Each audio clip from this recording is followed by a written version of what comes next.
Spectre Vision Radio. While our government's official position is not to speculate on this subject, we can choose to let our minds explore other possibilities, to use our imaginations. For if we consider that astroscientists agree on one point, that the possibility of life elsewhere is not only quite probable, some feel it is there without a doubt. Let us suppose then that these objects are real space vehicles, extraterrestrial in origin, and not an illusion of the mind.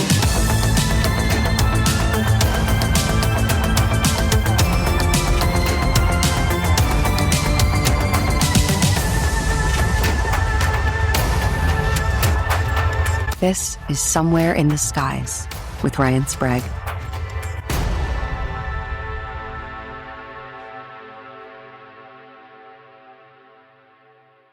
Well, we're just gonna jump in. This man needs no introduction, guys. He's been on the show so many times. I literally just got his voice out of my mind after having listened to his most recent episode of the Micah Hanks program. So you know what that means.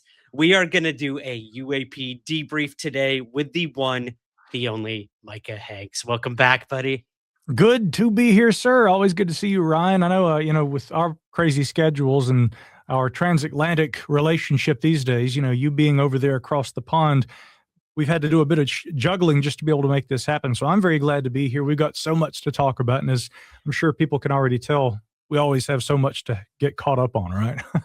So much, man. I was on the Unidentified Alien podcast with our podcasting colleague Stephen Diener just the other day, and he and I were commenting on how it's so hard to just keep up with the UAP topic nowadays. It seems like every day there's something new that is, just broken in the news, or that we have to like try to understand or dissect, and it can be dizzying sometimes. And I don't know about you, but it's both exciting but also a little exhausting at times. And that's kind of why I wanted to talk to you today. I'm coining this now the UAP Debrief, a new series on Somewhere in the Skies, of which you will be the involuntary co-host. So there we go. This is the first UAP Debrief. And what I wanted to do is kind of break down the bigger stories that are going on out there, the things that I'm just trying to still process. And I know a lot of people out there are as well. And that really starts with an interview that took place recently with James Lacatski over on the Weaponized podcast. So if people want to get 100% answer, no one has that to give you. Don't dismiss deception. Well, is the word deception from, let us say, suspected aliens? Let's use that. Don't dismiss deception on broad terms. Their part. The DIA itself is very aware now, because of your work, that there are close contact to non-humans. Is that correct? Well, from this study we are. Not everything's in here, but everything's in here. It's just that how you read this is very important, and it was done that way so we could release it. How do you read it? There's some big stories in here that no one is pursuing. They're in the 4 books. Well, how do you read it? I would hope that no one is lying to Congress. However, I know differently in these hearings. You do know that people have lied during the hearings. I know that people have lied, and they've raised. Now, wait, hold on. Who's lied, and what did they lie about? Oh, I could never say that. Why are you not allowed to say that? Now, this thing dropped, and I have never seen the internet so divisive and reactionary to an interview from the Weaponized podcast. And I reached out to you, and I'm like, have you heard this thing yet? And you were like, not yet. I'm going to get to it. And I just kind of prefaced it to you with, it is so frustrating This man talks in riddles. I don't know, understand any of what's going on. He's written 5 books now, and I still have no idea what the purpose of all of this is. So you released an episode just today as we're recording this on April 14th about James Lacatski. So I thought maybe let's start there. I told you I don't even know if that interview is worth listening to. And you being the level-headed UFO researcher you are, kind of put emotion aside and said, let's look at what he said and let's look at what we could extrapolate from that and was of meaning. So I guess for some of our listeners who may not even know who we're talking about, James Lacatski, can you kind of catch us up to who this guy is, maybe kind of what these books are about that he's written, and then we'll kind of dive into this most recent interview he did with George Knapp and Jeremy Corbell. Certainly. And, also, as you mentioned this series, right, and you and I doing this, and I'm happy to do this, semi-regularly with you because we always have so much to discuss. But briefly, I'll also just say that reflecting a little bit before we jumped on the mic earlier today, I believe it was somewhere in mid-2012, if memory serves, that you first reached out to me. You at that time were writing an article for Open Minds magazine, and you had reached out and you wanted me to, provide some commentary perspectives for this piece. And you reached out to several researchers in the field at that time. I believe our colleague Peter Robbins had been one. Mm-hmm. And then the next February in Tempe, Arizona, at the International UFO Congress, I was out there speaking that year. I brought my brother along, and That's you right. were there volunteering. And we were, of course, having a wonderful time with our friends Jason and Maureen, and the late Lee Spiegel was emceeing that year, Antonio Huneus. So many people, the late Stanton Friedman, Dr. John Lear, so many people were there that year. And that was when you and I met. So it's funny to reflect on all this, thinking that, okay, going all the way back to 2012, Ryan and I were talking about this stuff. Yeah. And at that point, I had already been involved. I mean, I really seriously got involved in the broadcast side of UAP beginning in around 2007. So we're coming up on, we're looking at decades of this. But I know, crazy. It's insane to even think about this. But I know. Around the time that you and I first met, and in fact, actually a few years before that, going back to around 2008, this man, James Lacatski, made his first visit to the infamous location out there in the Uinta Basin in Utah, known as Skinwalker Ranch. So right around that time, there was obviously a lot that was percolating, both in terms of how you and I got to know each other, but behind the scenes, the very events that would set the stage for really much of the modern UAP dialogue. So with that brief introduction out of the way, your question, who was James Lacatski? This is the man who was, again, the former both DOD and also at a time, as he mentions in the recent interview he did with George Knapp and Jeremy Corbell for their Weaponized podcast, he had also worked even under the Department of Energy.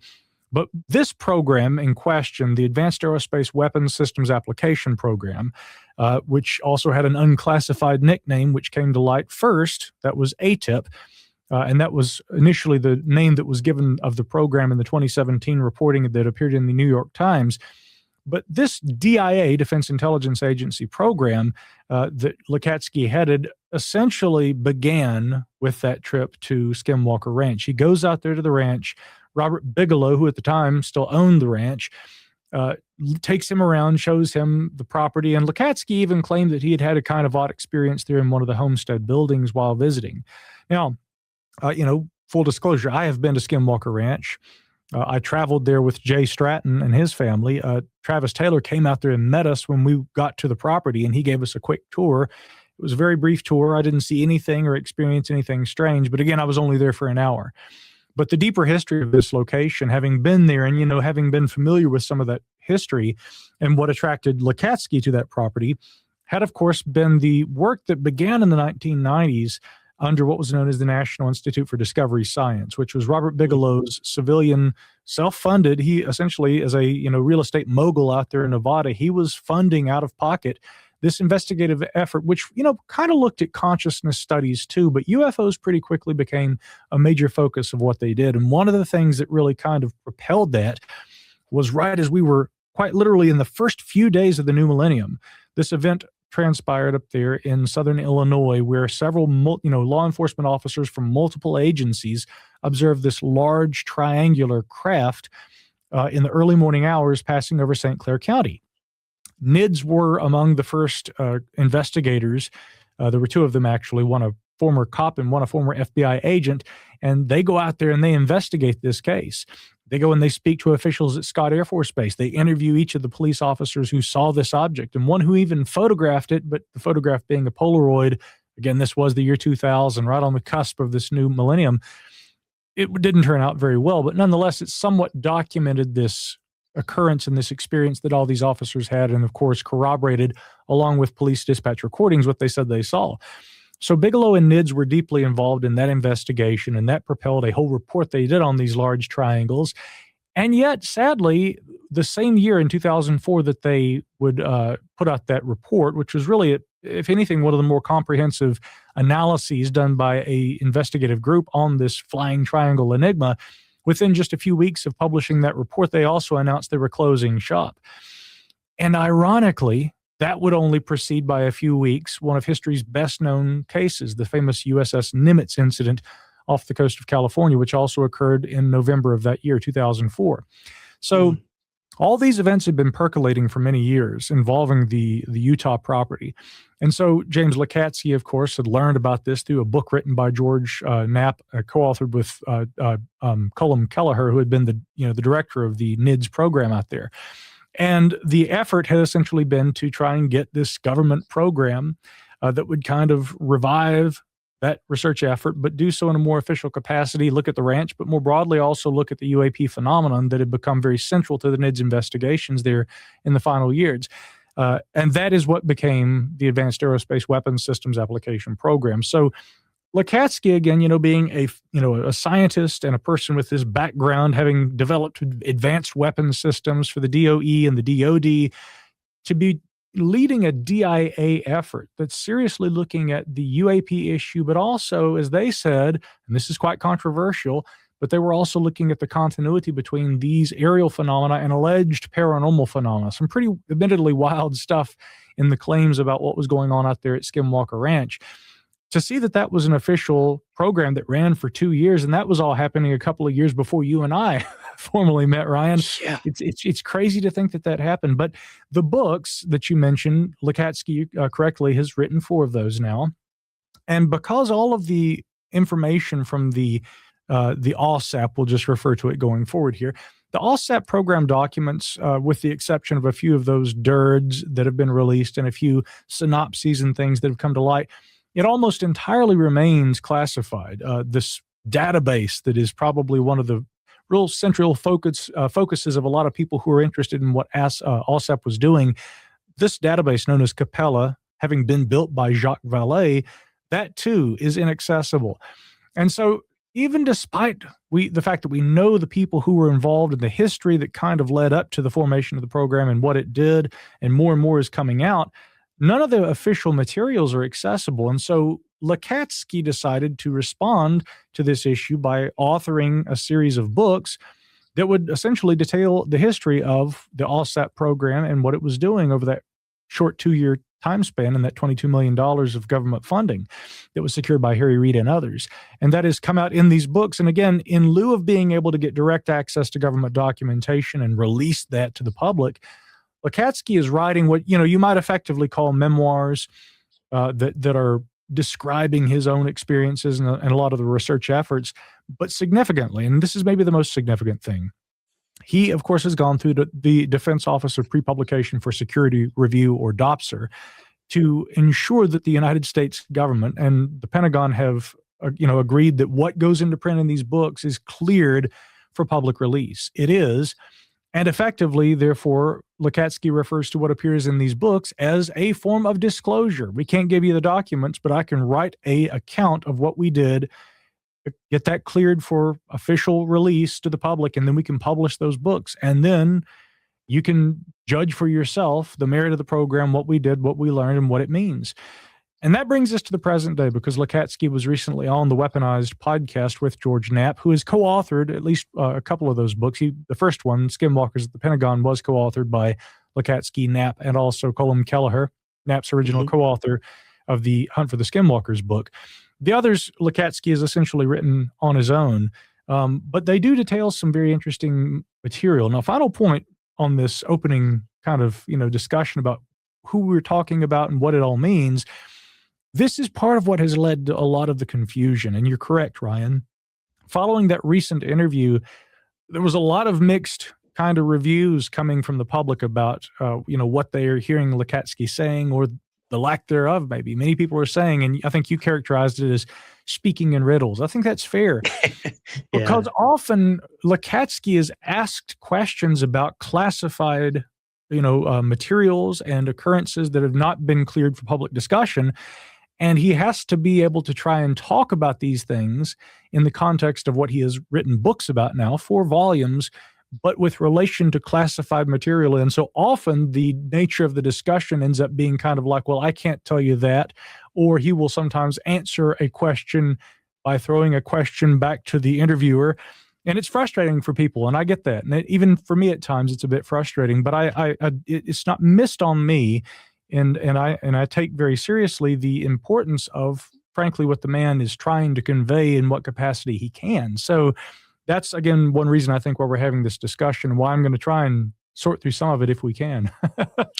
Absolutely. And again, this is why I wanted to talk to you, because I am one of those people who I get a little, I let emotion get to me, and I'm listening to that interview. I'm on a treadmill, mind you, and I'm doing a little brisk run, I would say. And then the more Lacatski started talking in circles, the faster I started going, man. So I do have Lacatski to thank for probably losing an extra couple pounds, maybe, which I'm very thankful for. I could stand to lose about 30 more, that's for sure. But I'll just have to keep listening to the episode, I guess. But yes, let's break down what you consider to be maybe some of the things you extrapolated from these quote unquote riddles. Because again, I think it is very important to have the context of who this guy is, who he worked for, what he did, why this stuff is classified, and why he can't share it. Because that's, even myself, I found myself being guilty of saying, just tell us, just say what you need to say. But he can't. He literally will go to jail if he were to do something like that. So, yeah, I guess let's kind of take it point by point of what you considered things we should be paying attention to, because that is what he said in the interview. He would say, I need you guys to read between the lines, and you're missing things. No one's brought up what I said in this book or that book. These are the threads you should be pulling, not the other stuff. Again, in a very cryptic way. But what were you personally able to kind of deduce from this most current interview, I guess? Certainly. Just to be clear, again, I don't have access to any kind of special information or any inside sources or anything. The people who have come out and who are well known about these programs and who had been involved, they're patriots, and they aren't releasing classified information. And frankly, in my personal opinion, a lot of the information that ends up being leaked about alleged programs and things and some of the claims of certain whistleblowers, it's highly suspect in my opinion. And that's a conversation we could have another time. But in terms of what Lacatski's trying to do, I'm right there with you. At times it's difficult to really pick up on things, and specifically something to what you're describing there that he mentioned that I think illustrates all this is he made a rather vague reference during the recent interview to, there are many people out there who are picking apart these books, and they're trying to figure out what these books are talking about, and they're going in the wrong direction. And I recently, on my own podcast, the Micah Hanks program, had actually responded to that statement by saying, I guess it would help to know which direction we're headed before, if we want to know whether we're going in the wrong direction or not. And so Lacatski will often tell folks you're kind of going in the wrong direction, but that's all we're told. And so it's difficult sometimes to discern, which direction, which interpretation of the information provided would be the better one. But, looking at this, kind of from a bird's eye perspective, and I think we also have to say that, this was the third, I believe, appearance that Lacatski has made on the Weaponized podcast. And I've watched both the others before this. And so in the context of what we're discussing about this recent one, we have to make references to the past ones too. overarching themes have essentially been that there are people who are speaking authoritatively, and again, this is what Lacatski says, there are people who speak authoritatively about the UAP subject as though they have information, and they're even providing information to Congress. And a lot of these people are not the experts that they are perceived as being, or perhaps that, they perceive themselves as being. Lacatski has charged that there have been people who have lied, seemingly, while providing testimony to members of Congress. So this would have to reference these congressional hearings. He also says, though, that on a slightly more innocuous level, some people are not lying, but they are mistaken. They probably believe the things that they are saying, but they're mistaken about some of the points that they are raising and the issues they're driving when they're speaking to Congress. And so he says, I classify the different types of people as being those who know what they're talking about and speak truthfully, those who speak truthfully as far as they know, but they aren't as informed as they think they are, and then those who are actually engaged in deception. And the question of what that deception is, the intent behind it, or who actually is directing or driving that deception, that's another question all into itself, Ryan, because one could just be lying, or, we would use the term LARPing, live action role playing. There are people who lie, and I see this on social media all the time, people who get into a character and they play a certain character because they're trying to appeal to a certain audience. And they know that doing that will help them to drive engagement, and it helps them to, maintain relevance. And sometimes they monetize that. Sometimes they're just doing it because they enjoy receiving the attention. I see this all the time. I see skeptics doing it. I see alleged UFO whistleblowers doing it. I see reporters doing it. I see people who are independent researchers doing it. People in all different walks of life and different categories of the subset of what we might call UAP studies. Which is one reason, by the way, that, apart from a few postings on Instagram of hikes and things I go on or gigs I play with my band, I don't engage on X hardly at all anymore. I'll throw a link to a charity or something every now and then. I don't go on social media to make revelations, if there were revelations to be made. And I would caution people from, waiting with bated breath on the next post from your favorite talking head or influencer or whomever, as if getting that information on social media is where the truth is going to come from, okay? So I personally opt out for those reasons. I recognize the mechanism there. The issue, though, is a little more dark and concerning when we have those people, sitting in front of Congress and talking to people. And so the question has to come down to, well, are they simply doing this for self-gratification and for attention? Or are they engaged in willful deception for more elaborate reasons? There is such a thing as disinformation.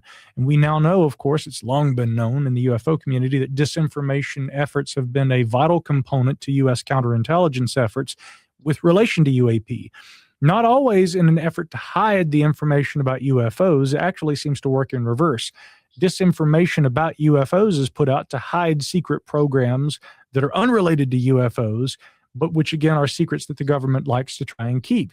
And this has been a controversy, especially since last June, when there was an article that was published in the Wall Street Journal that was talking about the level of disinformation that sometimes incorporates UFOs and also appeals to, I think, the mythic kind of core of American ufology and the belief systems that involve that. So when Lacatski is saying we need to really take a step back and recognize the different categories of people, that's something that I'm afraid far too few people pay attention to, and it's maybe one of the most important things he says. So that's one of the overarching themes, and we saw aspects of that referenced, especially toward the end of the new interview where he and Jeremy were kind of, sparring a little bit about that.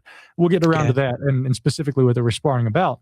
Another continuity point we should also establish, Kona Blue. Although there's a lot said about ALSAP, and that's what these new books are about, Lacatski has made some very enigmatic statements. And in my opinion, Ryan, some of the most enigmatic are about the Kona Blue program, which we didn't even know about that, even by the time that Skinwalkers at the Pentagon was published.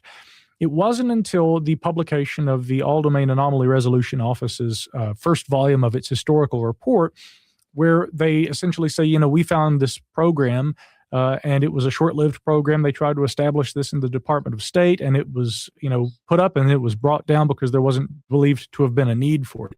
And then some documents were released. And that was, of course, under the rather controversial tenure of inaugural Aero Director Sean Kirkpatrick. But Lacatski seems to suggest that there was more to Kona Blue than just an attempt to kind of try and move the ALSAP effort into another branch of government and just reestablish it, in a different kind of guise. Lacatski even so much as said on the second most recent interview he did, Kona Blue can never die. And you remember that? When he said that, I'm thinking, what does that mean? Yeah. I mean, if the program is no longer running, but he also clarified, he says there was the program, but then there's the compartment too. So is there more to Kona Blue than what first has been acknowledged by Arrow, but second, than what has been made publicly available? Third very intriguing component about that, Lacatski has repeatedly said, everything that was released about Kona Blue was accurate, but it was incomplete. Okay, well, what does that mean? So in addition to the questions about the motives of whistleblowers, the Kona Blue enigma is still at center stage. And then finally, some of the other questions I think that really are consistent themes that emerge with Lacatski is this idea that, when pushed on, what did Allsep find? What is the government hiding? If you really listen carefully to Lacatski, and we'll give some examples here in a moment, but he essentially says, young researchers, in the next few years, that's going to be left up to you to figure out. And maybe you guys will come to some conclusions. But in my personal reading, I've listened back through to the most recent interview twice now and taken a lot of notes. I don't come away with the feeling that Lacatski has a high degree of confidence that the United States federal government holds information about the UAP phenomenon of such significance that it would explain the phenomenon. He seems to say there are a lot more questions than answers, and anyone within government or otherwise who claims to know the truth, he said, I would be highly skeptical of them. And yet, he has not denied this claim of there being an actual UAP craft of some kind, the hull of which has been breached. So this raises some pretty significant questions. Does it mean that there have been some acquisitions of hardware, but that the phenomenon is so mysterious because we can't really decipher, what these technologies are and how they work, or is he alluding to something else? So those are some of the running themes that I think we've seen continuously throughout these interviews. And indeed, in this most recent round with George and Jeremy, speaking with him, we're left with more questions than answers. But I think that built upon that kind of established, thematic sequence, we can kind of begin to tease out some details. So now maybe we can do that, talking about this most recent interview, if you want. Absolutely. And yeah, thank you for setting that up for us. Because again, this is making me realize what I missed in the interview. And again, this is clearly a very intelligent man. He would not have had the position that he had if he wasn't. It's not just about like, I know something you don't know. It's literally, I can't tell you what I know, but I'm trying. And there were so many times, Micah, in that interview, and I almost felt bad for him, where he was saying, I'm not going to be alive.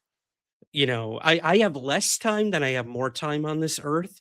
And I think a lot of us can relate to that the older we get. And you're right. He said it will be up to the younger people to keep these threads going and to try to understand it. And I really appreciated him saying that. That was a very heavy statement to make. And it made me really believe that this guy, he wants the truth out.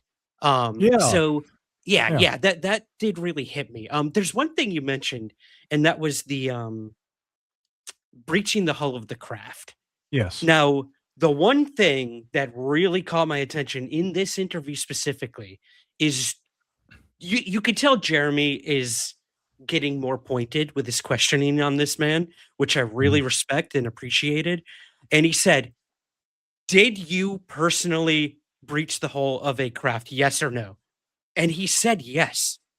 So we can assume that Lacatski was the one who allegedly breached the hull of some sort of non-human craft. Am I reading that wrong, or did you hear that as well? Okay, great question. And that's a really good place to start. I think there's still some ambiguity on specifically what this craft was and who specifically might have, if an individual breached the hull, if it wasn't some sort of a combined operation, or it was done mechanically or what have you. The important point, and the most important point, is that Lacatski references having knowledge of this, of course, in his written works. When asked specifically about that point by filmmaker Jeremy Corbell, who, by the way, I'll just point out that same event in 2013 where you and I met for the first time. We met Jeremy there for that That's event right. for the first time. He wasn't the well-known international celebrity that he is these days. He was hanging out backstage, and I remember they brought him over to introduce himself to me, and he told me he was working on a film about John Lear at that time. And it's funny, again, how all these little threads come together. Now, Yeah. Jeremy's been very, very persistent with that line of questions. Was it you who breached the hole? Did you see this craft? It's still a little ambiguous, Jim Lacatski's responses, but he has not denied it. And that to me is far more significant than what he has said in the affirmative, because having written about this and his seeming caution in just denying outright anything about it when pressed on the matter by Jeremy seems strongly suggestive of, yet again, a series of events that has a very extraordinary set of implications, but which nonetheless he seems to have received authorization through Dopser to write about, and which he, though very carefully, he nonetheless still will talk about in these interviews. Now, like you said, the obvious implication seems to be that there is an exotic craft of some kind that was acquired and that there were studies of it. The hole, as they have said repeatedly now, was breached, and it seems to be strongly implied that Lacatski himself may have even gone inside. I don't know how else to interpret that other than what it sounds like, that there is a exotic craft and that the United States must have that in their possession. Now, you may know this about me. I mean, over the years, I've wavered back and forth on the literal interpretation of the UFO mythos and the United States government's involvement as being involving the actual capture of alleged exotic vehicles. I've wondered if that was really something that was, more rooted in conspiracy theory and disinformation. And I'm not the only one. I would, ask your listeners, if they've never read it, to go back and read Jacques Vallée's landmark book, Revelations.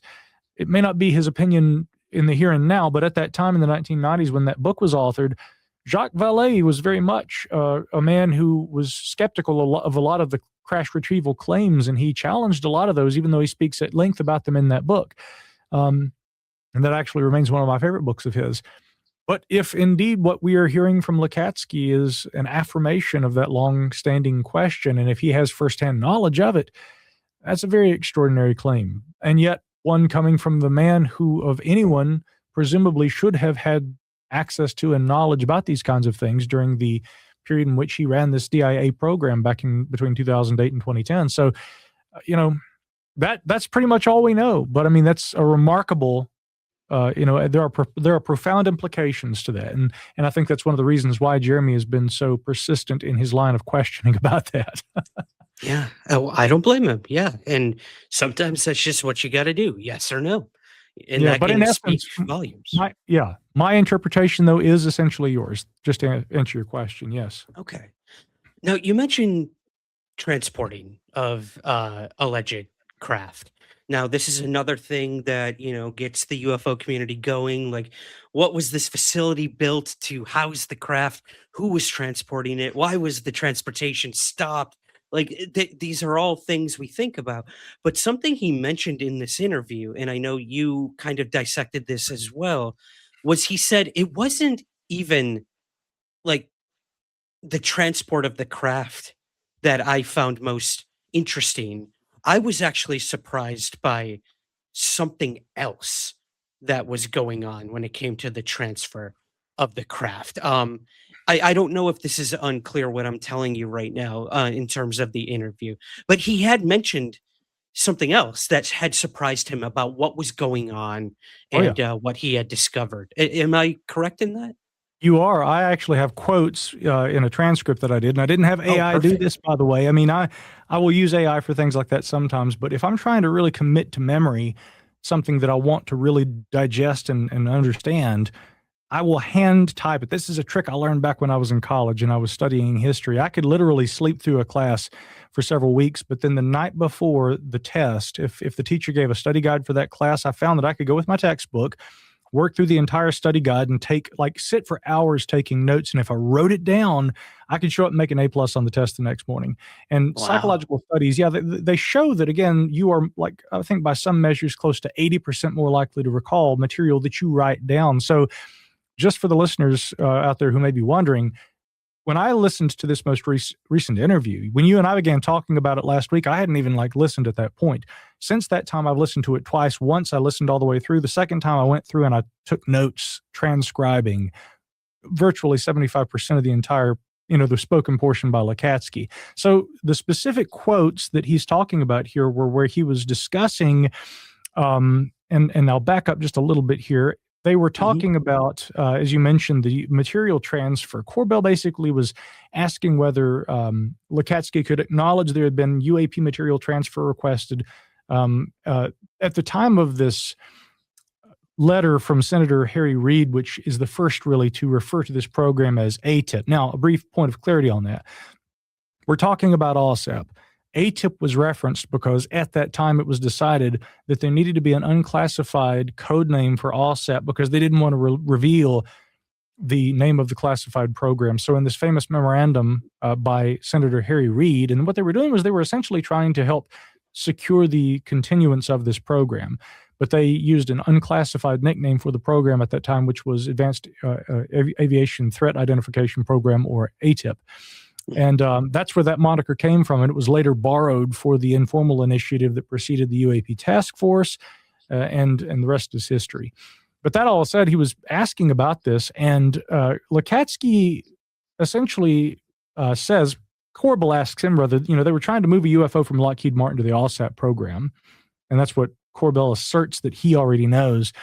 To which Lacatski responds, we were looking for a list. And then he cautions, he says, you shouldn't put too much into that letter, the Reid memorandum, other than it was a broad request for us. He says, we were able to look for the list. Let's jump off that for a moment. But guess what? It had disappeared.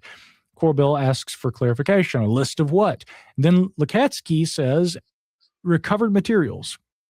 He says it was a list, and we were given the exact location, but it was gone from there, and it couldn't be gone by normal means, so someone removed it. Now, this was the weird part, because at this point, and I found this extremely odd, Lacatski is saying, I'm going to kind of read this verbatim as he said it, plan out how you're going to research and verify, and don't dismiss deception. Well, is the word deception from, let us say, suspected aliens? Let's just use that. Don't dismiss deception on broad terms, their part. Now, that's essentially verbatim the statement, and you can kind of see why people are kind of going, what? What? I'm really confused by the terminology, though. He says, let's not dismiss deception from suspected aliens. So in this kind of a context, discussing flying saucers and, all this stuff, it's hard not to infer or interpret from that we're talking about non-human intelligence.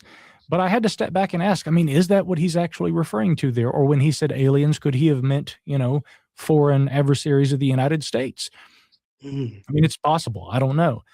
It's left unclear. But that's a very odd phrasing for him to have used. The idea that we shouldn't rule out deception from suspected aliens. And this in relation to a discussion about a list they were given involving the exact location of the transfer of materials. This is just so bizarre. There was something else, though, that was a little strange, too, which I might just skip ahead to, and this was from a different part of the interview, but since you mentioned the really strange statements, he also mentions later on, toward the very end of the interview, something about Kona Blue, where he absolutely will not talk about what it is he was asked, but he said on a secure line with an individual, he was asked to do something, and he said, I was very surprised when I found out what they were actually after, presuming, again, that whomever he was working for or under with the establishment of Kona Blue, they conveyed to Lacatski at some point, this is what we're actually looking for. This is what we want you to do. And he said, I'll try. But Corbell, I think, asks, would you give us a hint? And he says, no, I'm not going to give you a hint. But he alludes very mysteriously to something that Kona Blue was involved with, or that Lacatski was supposed to be doing, that he says deeply surprised him, but that he just could only tell him, okay, I'll try. One has to wonder what this is all about, but you add to that the intrigue of that earlier statement from earlier in the interview. Don't rule out deception from suspected aliens. Many, many mysteries from this man that emerged in this conversation. Right. And I've got a framed photo here of Valet, and and Hynek behind me here. And Valet is known for writing a book called The Messengers of Deception. So again, are we talking alien? Are we talking foreign? I mean, Lacatski even said he believes there was a mole, I guess you would call it, in the OSAP program, or MUFON, because they were working with MUFON at the time with their databases and that whole controversy. We won't get too far into that, but like, yeah, it seemed like, I don't know. Lacatski seemed very on edge when he started talking about that stuff. And what I'm just gonna ask you, Micah, like, what would you infer from those cryptic statements about what he's talking about, in terms of he was surprised at what they asked me to what they were asking me to do? Like, what could that mean? You're already talking about stepping in the hole of a freaking UFO and doing stuff like that, like the stuff at Skinwalker Ranch. What could surprise this man so much about what he had been hired to do and what Kona Blue is doing? It's hard to even speculate. But again, if we put Yeah. together the pieces, I mean, if we accept that he has not denied the idea that there is some sort of an exotic vehicle, and again, there are questions about what exotic might mean and what the possible origins of a exotic craft might be. But presuming we're talking about something that is not deemed to have belonged to some foreign, adversary nation that was acquired by the U.S., and that we're not just talking about, there was a really extremely experimental Russian aircraft. And when we talk about breaching the hull and we talk about, suspected aliens, we're just talking about, our foreign adversaries. If we can presume that's not what they mean, it's hard to interpret this under any other interpretation than that Lacatski seems to be inferring that there are non-human intelligences. When directly asked about that by George Knapp, and George will often ask it in these terms, he says, what are the answers to the big questions? Lacatski will kind of say, well, what do you think? But in the statements that he does make in separate instances, he very strongly seems to be implying that the answers to those big questions are exactly what many of us would presume them to be. Now, again, that would just be my interpretation. I still have my own questions about that. But here's a couple things, and then I want to actually move over briefly to what you were talking about with that possible leak, because there were a couple of different components to the leak. And that espionage component of all this, I actually find to be extremely interesting. And even the fact that seemed to involve what some would colloquially call men in black. I'll also just say briefly, that when I'm listening to all these things and I'm hearing, Lacatski seem to make these references, I still have some questions too. And some have asked me, they're like, well, but you can't trust these people who worked, in the DOD and the Defense Intelligence Agency. I mean, we already know that disinformation is a huge part of all this. And so how do we know that Lacatski isn't disinforming us, and that this isn't just disinformation and he's just leaking, bad information to help, to help, muddy the waters? Yeah. If we take him at his word, and one should always exhibit some caution in doing this, but in past interviews that he has done, Lacatski has said, the disinformation is a tool that is used by those who are in the counterintelligence component. And he even was joined during that particular interview, I think also with Knapp and Corbell, by Colm Kelleher, who had been, as we heard earlier, the director of the National Institute for Discovery Science, but he was the deputy director of OSAP. He came back and rejoined that effort and was working directly under Lacatski. I've interviewed Dr. Kelleher, and we've spoken at length. I have not spoken directly with Dr. Lacatski yet, but that possibility is, I understand, on the table, and I've got to follow up with a friend about making that happen. But the interview where Lacatski appeared alongside Colm Kelleher, he literally tells Knapp and Corbell, look, people ask, why should we trust you guys? Well, we're not counterintelligence. He says, our job, we were the scientists. We weren't part of the counterintelligence component in that organization, that effort. And what he's saying is the disinformation is the tool that is used by the counterintelligence agents. And he says any kind of a special program, you have a special access program, they're going to have their counterintel officer, and that person's job is essentially to run interference. If they think somebody's getting too close to getting information about the program, there will be a counterintelligence effort that will be used to try and prevent the access of information to said party, right? And it may not just be, for instance, an eager member of the public, a UFO researcher who just happens to get a little too close to the truth and they find the truth, but it's not the truth they expected. No, more often than not, those who are the parties who would be seeking the information about the program are indeed a foreign adversary, some sort of a foreign intelligence operation. They're trying to figure out what's happening and what the DoD is investigating, or what their materials are, or what their capabilities are in terms of defense, or their signals intelligence, or what have you. So, and this is in fact actually a very important thing when it comes down to UFO documents. People are always saying, what are they hiding about the UFOs? More often than not, the documents that are withheld by intelligence community agencies related to UFOs are withheld, or the portions that are redacted in the versions of those documents that are released, they have to do with the specific capabilities of intelligence collection methods that those agencies do not want our adversaries to, or for that matter, the public, to know about, because that would compromise their ability to gather that intelligence. And so that information is withheld. I remember back in the day when Stanton Friedman would talk about, they'd release me the file, there'd be a whole page that's blacked out. That's kind of what he's talking about. A lot of the time that had to do with, signals intelligence collections, means, ways and means, and the various intelligence collection methodologies. So you have to understand the counterintelligence component of all this. And Lacatski clarified that Colum and he were not part of that. They were scientists.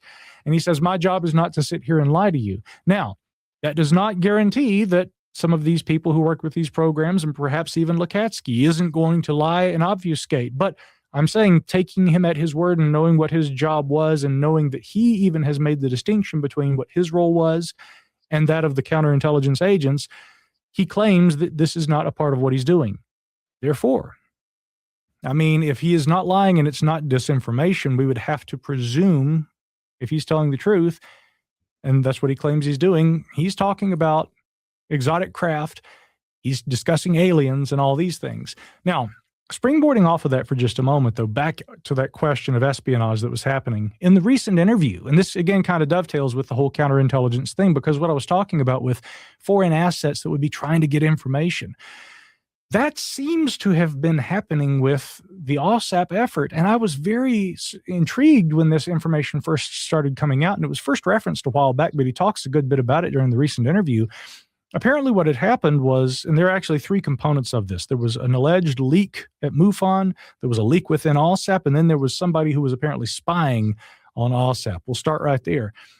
At one point, they said that they brought in some officials. I don't know if this would have been private investigators or if it was the FBI, but at one point it seems to be implied, I think, that FBI came in and conducted some of this search to find out if there was someone observing what they were doing. And they said that they found these phones that had been placed around their Las Vegas location, not out at Skinwalker Ranch. They said that they did conduct a survey out there and that they found some indications of that, but that the signals were intermittent, and to their satisfaction, they didn't think they were being spied on at Skinwalker Ranch. But at their Las Vegas location, somebody was spying, or seemingly had been attempting to collect intelligence on them by the placement of phones, which were being used, I presume, as transmitters, transmission points for, whatever kind of surveillance. When asked by Corbell in this interview, who was it? The usual players, China, Russia, Israel. Of course, Lacatski gives us the following response: all of the above or none of the above. In other words, I know. So we have no idea, but somebody was spying. And last time I checked, little gray men from Zeta Reticuli didn't use smartphones to do that. So, yeah, good point. So it seems like somebody on Earth, and probably, again, some foreign intelligence group or somebody, they were trying to collect information about what OSAP was doing, which isn't necessarily surprising if you do look all the way back to the Iron Curtain and, some of the disinformation actually of the Cold War, which seems to have been aiming at trying to mislead Russia about what we knew about UFOs by injecting, UFO claims, NJ-12, things along these lines. UFO lore has long been a major component of disinformation efforts related to counterintelligence programs, which are targeting efforts, by other nations to try and get intelligence on U.S. special programs. So that was one thing I found very intriguing. In other words, somebody took interest in OSAP and what they were doing. Point number two, Lacatski said that they suspected that there was a leak from within MUFON. Now, back around the time when you and I first met, way back in 2012, we met in 2013, but we were communicating by at least 2012, if not 2011.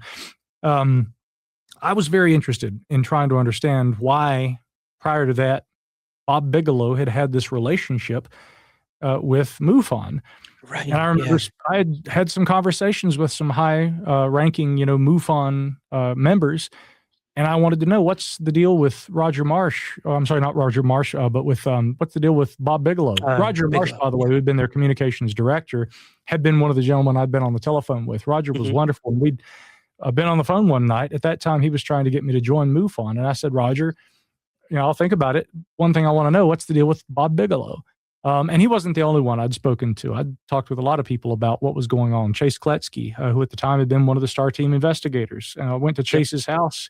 We were hanging out in the kitchen, and I was like, so what's going on with this whole Bigelow thing, if I may ask?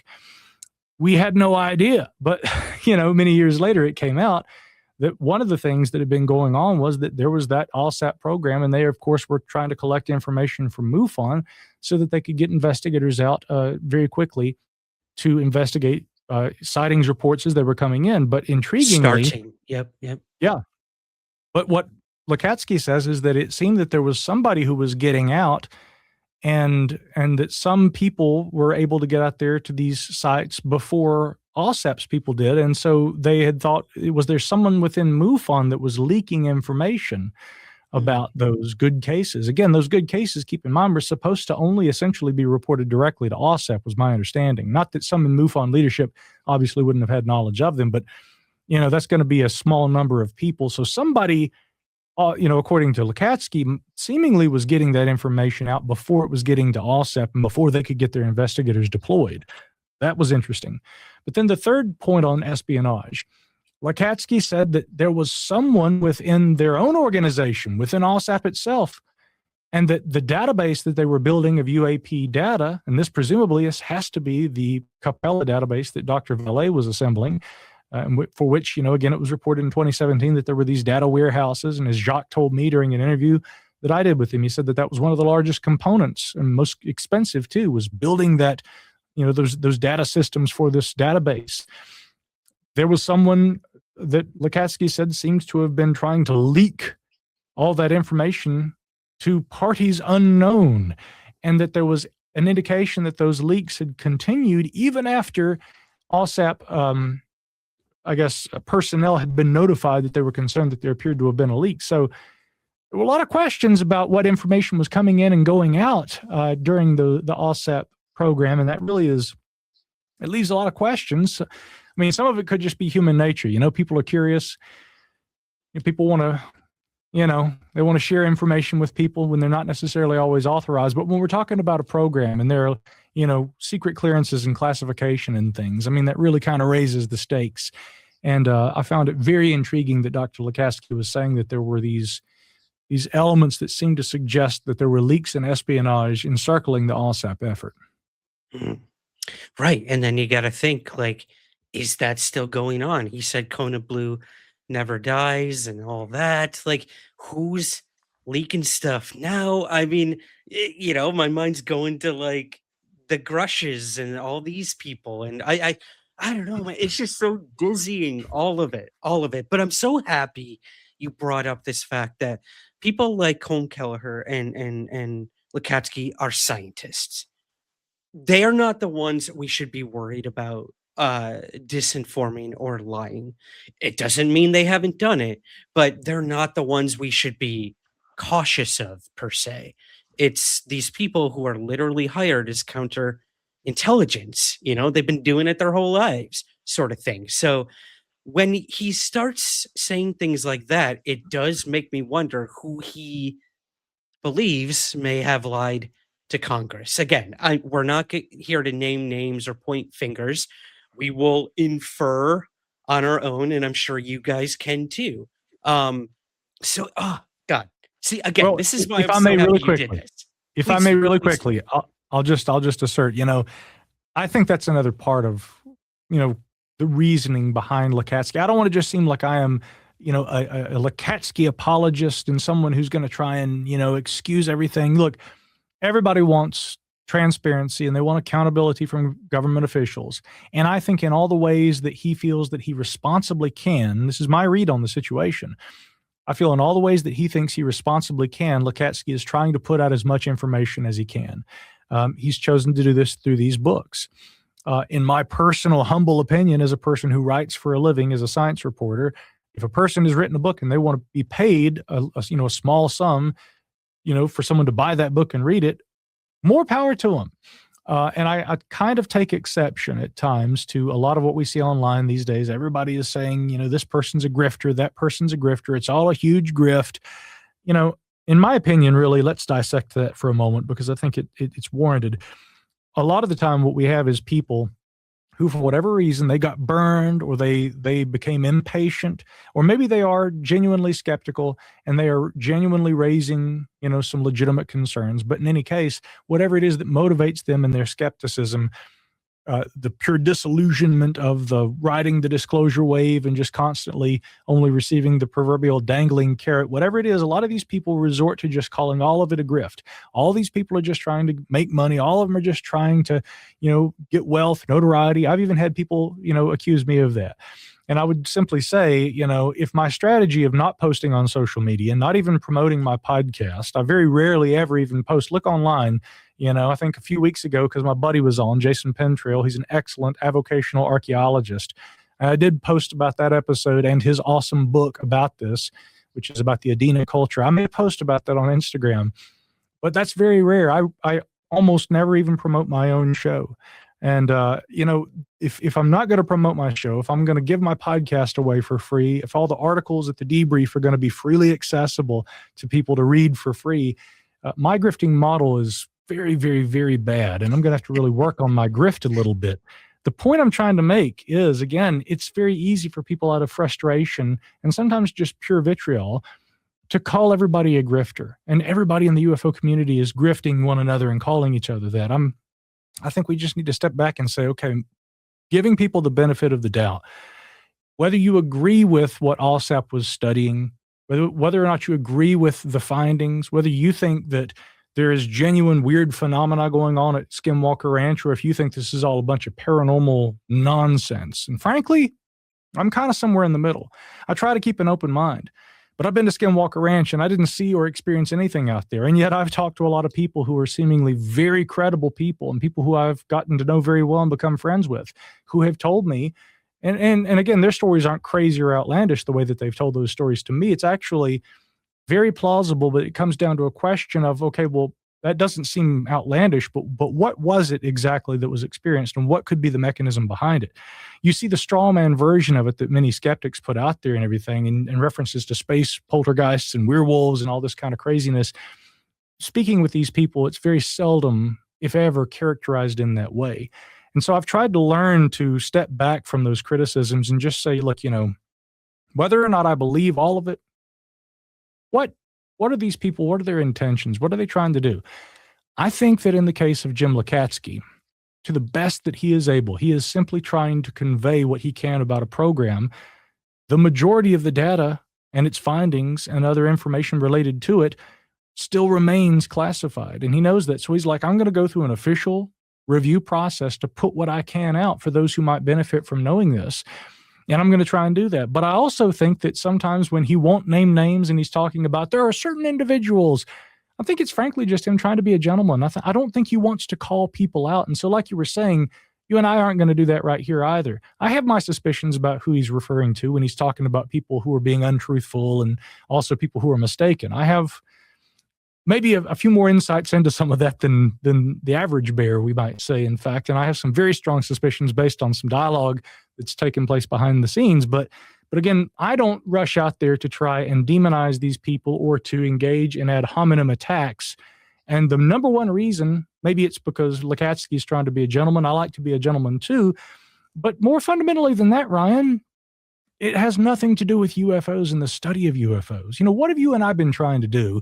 Good point. Since, for more than a decade now and going on 2 decades. I don't care about the latest dirt on this person. I don't care about, what this person does in their spare time. I don't care what this person's, religious beliefs or philosophical beliefs or their political beliefs are. Those things have nothing to do with the study of, are there technologies operating in our skies of unknown provenance? How do they operate? who are the operators and what does that mean for humankind? Those are the big questions, I should say, because there are many of them. When George Knapp is asking Lacatski, what are the answers to the big questions? Those are the questions that true, serious, sincere researchers are trying to get to the bottom of. And all the rest of it's just gossip.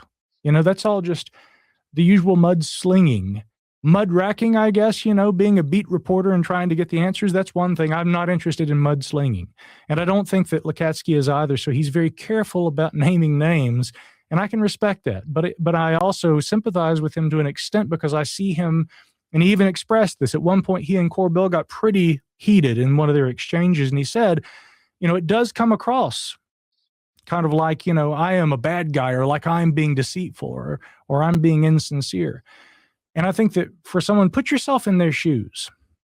Put yourself in Lacatski's shoes specifically. If you had just authored 4 books and you were trying to convey everything that you could about a program that you led, which again, for all we know, the official documentation, it may not ever be released. So he's done what he can to get this out, and people push back and call him a liar, and they say, well, he doesn't make any sense. He just rambles, and he just, what, and again, I do know that you took some issue with him online. I'm not talking about you, Ryan, but I am saying. No, you can point me out, man. Sure. I did say that. Well, but we all have felt a little frustrated with Lacatski's way and manner of speaking. Yeah. But I try to put myself in his shoes and say, well, gee, how would I feel if I just put what might be my life's work, or what he perceives as being his, into 4 volumes, and people are just like, show us the bodies, where's the saucer? Yep. And he's like, to the ability that I can without betraying my my allegiance to my government, I'm trying my damnedest to tell you, but in his own unique way, right? Exactly. And you know what? I get it.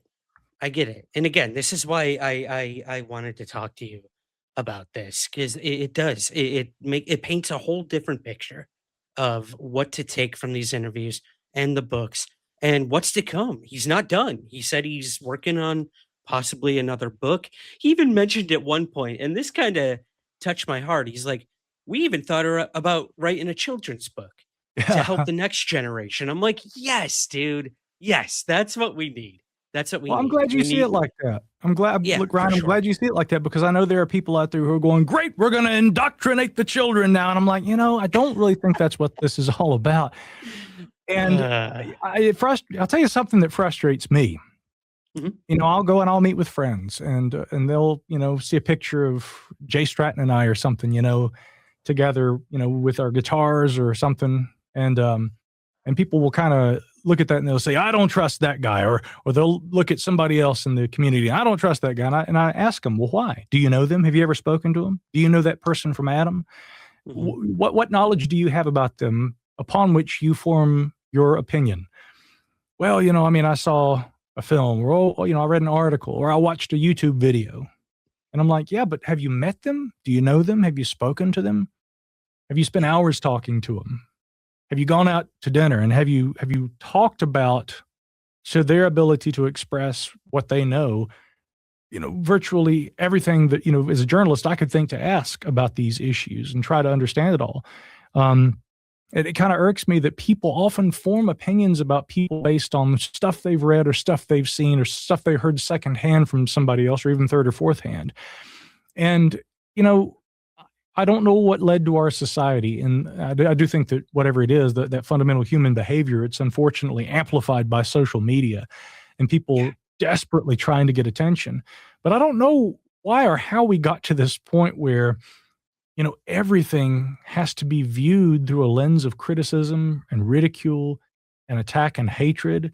And as you know, Ryan, in recent days, this goes all the way up to Washington and the current administration. We won't get into politics right now, but the very same issues I'm talking about that seem endemic to the UFO community, it is endemic to humanity. And at some point, I just wish we could step back, and this is one reason I try to talk about, like, guys, there's a difference between the counterintelligence component and then scientists who are involved, intelligence agents, and then people who were involved on the military personnel side. And I'll sit with people and have a conversation about this. And, as I watch the proverbial plane fly right over the head, but they all work with the government, so we know they're lying to us. Not necessarily. And the final thing, though, again, if we take all that into consideration, I'm listening to Lacatski, and he keeps saying, the young researchers, maybe you guys will have the answers. I would be really skeptical of anyone who says they have them now. If I'm reading him correctly, it sounds an awful lot like, really, essentially, we have learned a lot from these people who have been involved in the government efforts, and they've learned some stuff. And maybe the most important thing that they've conveyed to us is we all, in our official capacity, took this phenomenon seriously enough to study it. That alone should convey a reality. But we have not solved the mystery. So what they have imbued, to us, the wisdom that they've imparted to us, I should say, seems to be that, we took it seriously and we have determined that there's a there. But we don't know what that there is. We don't know what it is, where it comes from, why it's here, what it means. So I think the overarching message that Lacatski is trying to convey is, if we took it seriously, I'm trying to tell you what we did to try and understand it. But the research begins here. People keep looking for disclosure. They keep wanting the truth. Oh, we're going to know everything as soon as they release all those files. I don't think that's that's only going to be the beginning of the research effort. Exactly. So the mission of guys like you and I who've been doing this for more than a decade, it's kind of like we're back at square one in a lot of ways. It's just now we're not going, well, if there isn't anything to it and we think UFOs are cool. No, it seems to be there are objects. And right now that think what you will of AARO and the All-Domain Anomaly Resolution Office's efforts to evaluate these things, but they too seem to think there's a there. But the gauntlet has been cast at our feet, right? And we got to get away from this, the he said, she said mudslinging, get back to looking at the phenomenon, get back to saying, okay, how do we understand what this means? That's what we really need to be focusing on, in my humble opinion. No, I could not agree more, man. I mean, I always go back to this example. I was in the theater program at my college, and I would eventually befriend a guy named Brian. And, many years later, he would admit to me, he said, I hated you so much when I first saw you. And I knew there was just this pure vitriol for you for some reason. He's like, and then we started hanging out. And like, you became one of my best friends, and we would eventually move to New York City together, travel around the country acting together, and became the best of friends. And, I think it's so important that we remember these are human beings. Lacatski is a human being. He has a family. He has faults. He has strengths. He has beliefs. He has convictions. And like, that gets lost. You're right. When we're doing the he said, she said stuff. So again, it all comes back to the human, and I love that. I love that. Again, this has completely changed my mind on not just that interview, but now the ones that I want to go back and listen to that he did before, and maybe even read all the books. I admittedly have not purchased one. I have never opened a book by James Lacatski. I think I had the Skinwalkers at the Pentagon one, but other than that, that was so refreshing. Thank you for kind of bringing that all to light for us. There are a couple other hot button issues in the UAP discourse right now. I'd love to tackle with you if you're up for it. Oh yeah, you know me, man. I'm here and along for the ride. So yeah. Hey guys, Ryan Sprague here from Somewhere in the Skies, and I want to tell you about something that feels like it was specifically made for us. Those of us who have followed every UFO headline, every whistleblower, every UFO sighting and close encounter that literally defined the past year in UFOs. And that is Anomalous cards. Anomalous cards are a one-of-a-kind collectible series, capturing the top 100 UAP and UFO stories of 2025. Preserved, documented, and brought to life in a format you can actually hold in your hands. We're talking about 100 uniquely designed trading cards, each one representing a pivotal moment in the unfolding UAP conversation. Every single card is individually serial numbered, making each piece of art a limited historical archive. Not just a collectible, but a timestamp of disclosure in motion. And here's where it gets even more exciting. You can collect the full story your way. Grab a complete factory set and own the entire timeline of 2025. Or dive into the thrill of discovery with cello packs and boxes, each containing the chance to uncover exclusive Heroes of Truth insert cards, spotlighting the individuals pushing this mystery into the light. This isn't just memorabilia, it's a curated record of one of the most important years in UAP history. Head over to letsgetanomalous.com right now to grab your set or packs. And for Somewhere in the Skies listeners, you get an exclusive promo code right now for 15% off your order. That promo code is Somewhere15. Again, go to letsgetanomalous.com and use the promo code Somewhere15 for 15% off your order.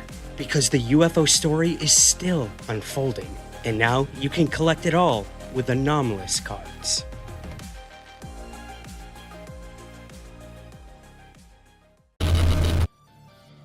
Hey guys, Ryan Sprague here from Somewhere in the Skies. The podcast has always been and always will be completely free for you to listen to. But creating it every week takes a lot of time, research, and resources. And to be honest, it's just never been free for me to create. That's why we built a few simple ways for you to help support the show and keep it going strong. You can join us over on Patreon or through Apple Premium. Both offer the same awesome perks. Ad-free episodes, early access to new content, exclusive bonus shows, and even priority to ask our guests your listener questions. It's a quick and easy way to support what we do for just a few bucks a month. And right now, you can even try Patreon for free for a week to see if it's right for you. To learn more and to join, head over to patreon.com/somewhereskies. That's patreon.com/somewhereskies. Or hit that subscribe button right at the top of your Apple Podcast feed. Thank you so much for listening, for supporting, and as always, keep looking up.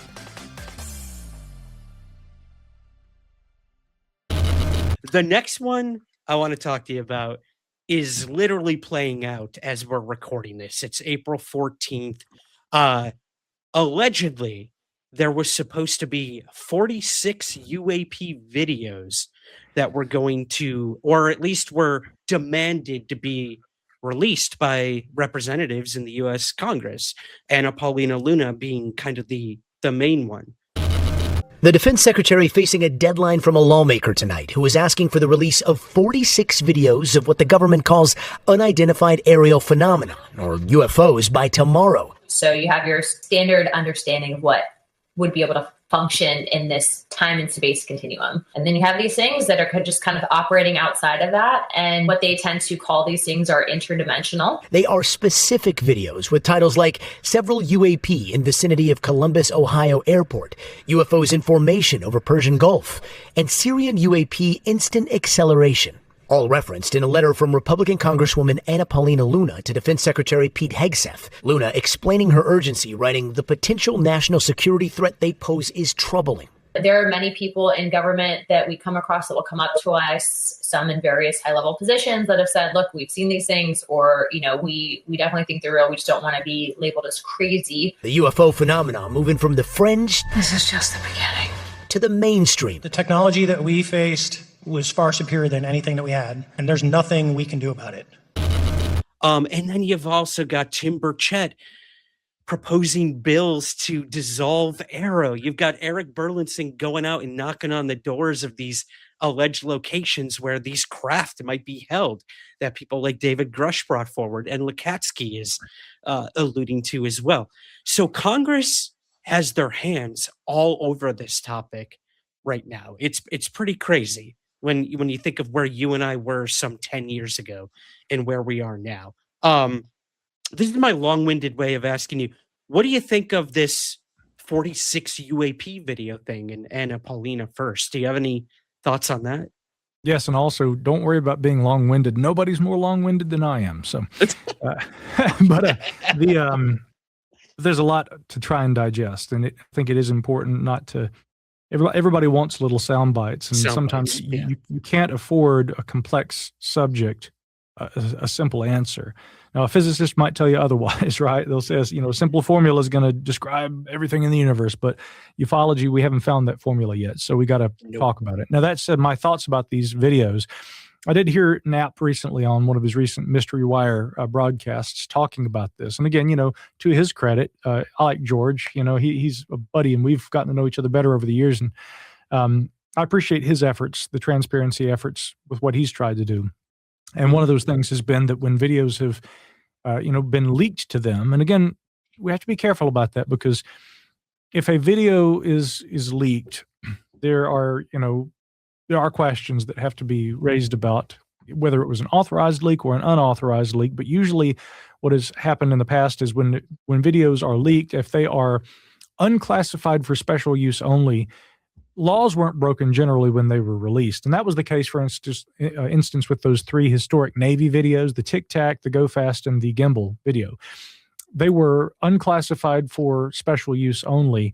But there was an Air Force Office of Special Investigations investigation into the leak of those videos and whether that was an unauthorized leak, and whether essentially I would presume that was to determine if there was a necessity for disciplinary action. It was determined that there wasn't any kind of sensitive information that was being conveyed in those videos, and nothing that, thereby required any further action. And so in response to that, and also in response to the widespread public interest, as we recall, the DoD formally released the videos that were already here in our possession. And the Tic Tac video, in fact, had actually been circulating for years before that, but they were officially authorized for release, and you might call it a re-release.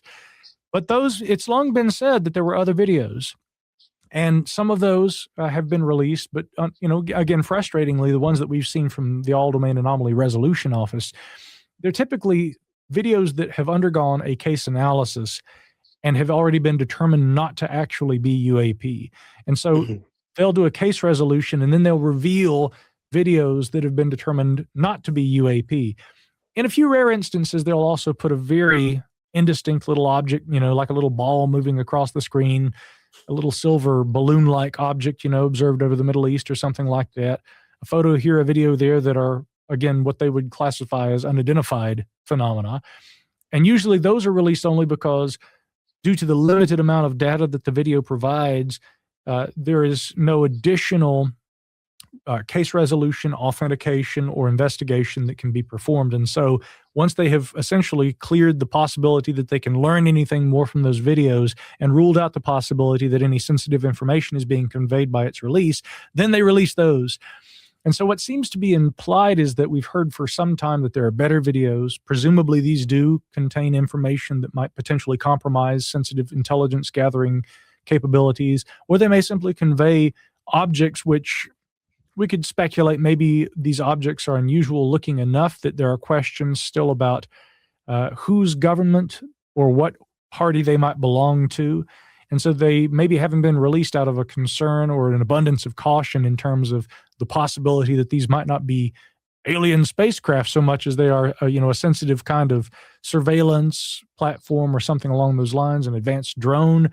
And the agencies are just trying to keep that under wraps so as not to alarm people, so as to conduct further analysis, investigations, or whatever. We could speculate a lot of reasons why they haven't released these. Now, what George has recently said is that, again, it had already been stated to him, and he had heard, and others had heard. Lawmakers, in fact, have also been apprised of the fact that there are some, 40-something videos, we'll say. A few of these videos, examples of these UAP, have been leaked, and George and Jeremy and others have, they've put those out there and they've discussed those.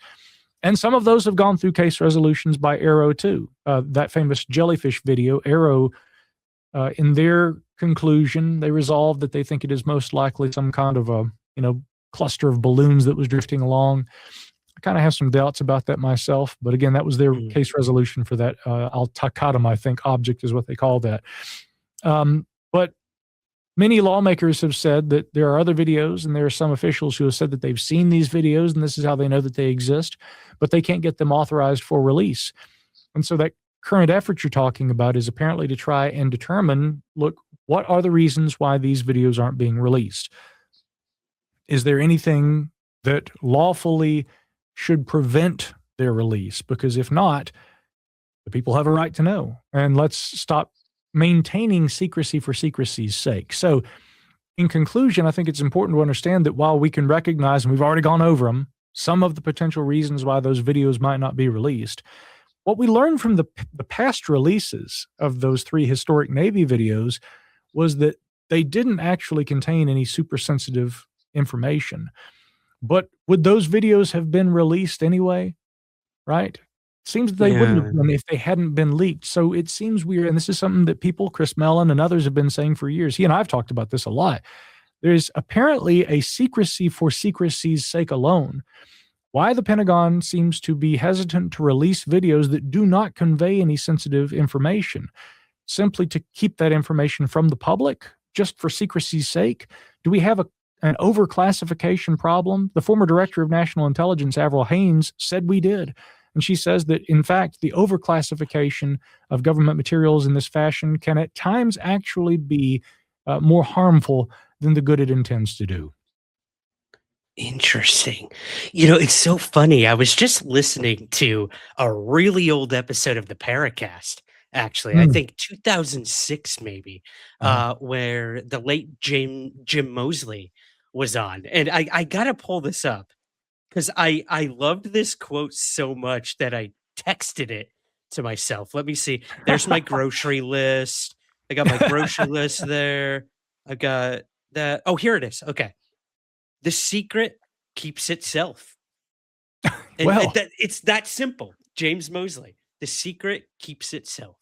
And I think that's perfect for this, whether it's the phenomena itself keeping the secret, or like you said, there's secret for secret's sake. I don't know. That just kind of reminded me of having just listened to that like yesterday. So any way to bring back Jim Mosley, I'm going to do it, Micah. That's what I'm trying to tell you here. He was an interesting guy. I sadly never got to know him. Yeah, but a trickster for sure. Yeah. Okay, cool. Well, okay. The next one, this might be this is going to be a tough one. Now, I can't believe this sentence or sentences is going to come out of my mouth, but recently, Logan Paul, a YouTuber / WWE wrestler, brought forward a video, a quote unquote mythical video that a gentleman named Chuck Clark had shown James Fox almost 30 years ago. Logan Paul went to Chuck Clark's home to witness this alleged incredible UFO UAP video, and secretly recorded it on a button camera that he had.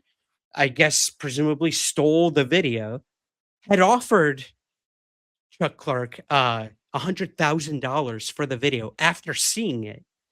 And Chuck Clark said no, he didn't take the money. He said, no, I'm not giving it to you. I'm sorry. You could see it, but that's about it. Logan Paul would hold on to this button camera video for almost 3 years at that point. And the UFO community was like, come on, man, we want to see this. We've been waiting to see this video since James Fox has been talking about it. Blah, blah, blah. The video's been released. Logan Paul shared it with Bob Lazar on the Jesse Michaels American Alchemy podcast. Bob, check this out. Okay. I have in my possession UFO footage that has a story behind it that is compelling but not convincing. And I've been waiting to just do something with this footage or receive confirmation of sorts. And I see this particular orange disc sometimes in UFO videos and documentaries I'm watching. It pops up every now and then. But when I was watching the trailer for S4 that you guys released, about 80% of the way through the trailer, you guys show a disc that is at night, but then kind of coats itself in this orange. Right. Thing. Yeah. Okay? That's right. Yeah. Dude, I paused it there and I said, oh my God, that looks exactly like the footage that I have. So this footage, supposedly authentic, was taken by 2 college kids who wanted to go to Area 51 in the 90s, I believe it was 1995, and film their experience of trying to see if they could stumble upon a UFO or just alien activity of sorts. Let's break this down. A couple of college-age guys drove out to the Black Mailbox, an infamous landmark entrance point to Area 51. It's along the road that leads to Groom Lake, extremely close to where Bob said he worked. It's nighttime. They're parked right in front of the fence surrounding the secret facility. The lights are off on their car, and they have a camera resting on the armrest, pointed through the front windshield. And then it cuts to under the dashboard, and you see something very clearly illuminating like the top of the dashboard, and they're like hunkered underneath the car, and they're whispering to each other like, I think it's out there, like I don't know what it is, maybe we should go out. And they're like kind of scared.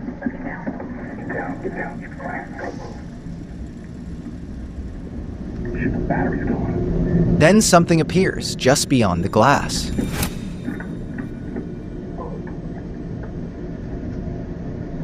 The craft is hovering extremely close to the car.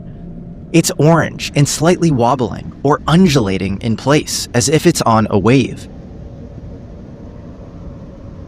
You can hear the two guys whispering. It's out there, something. Over there.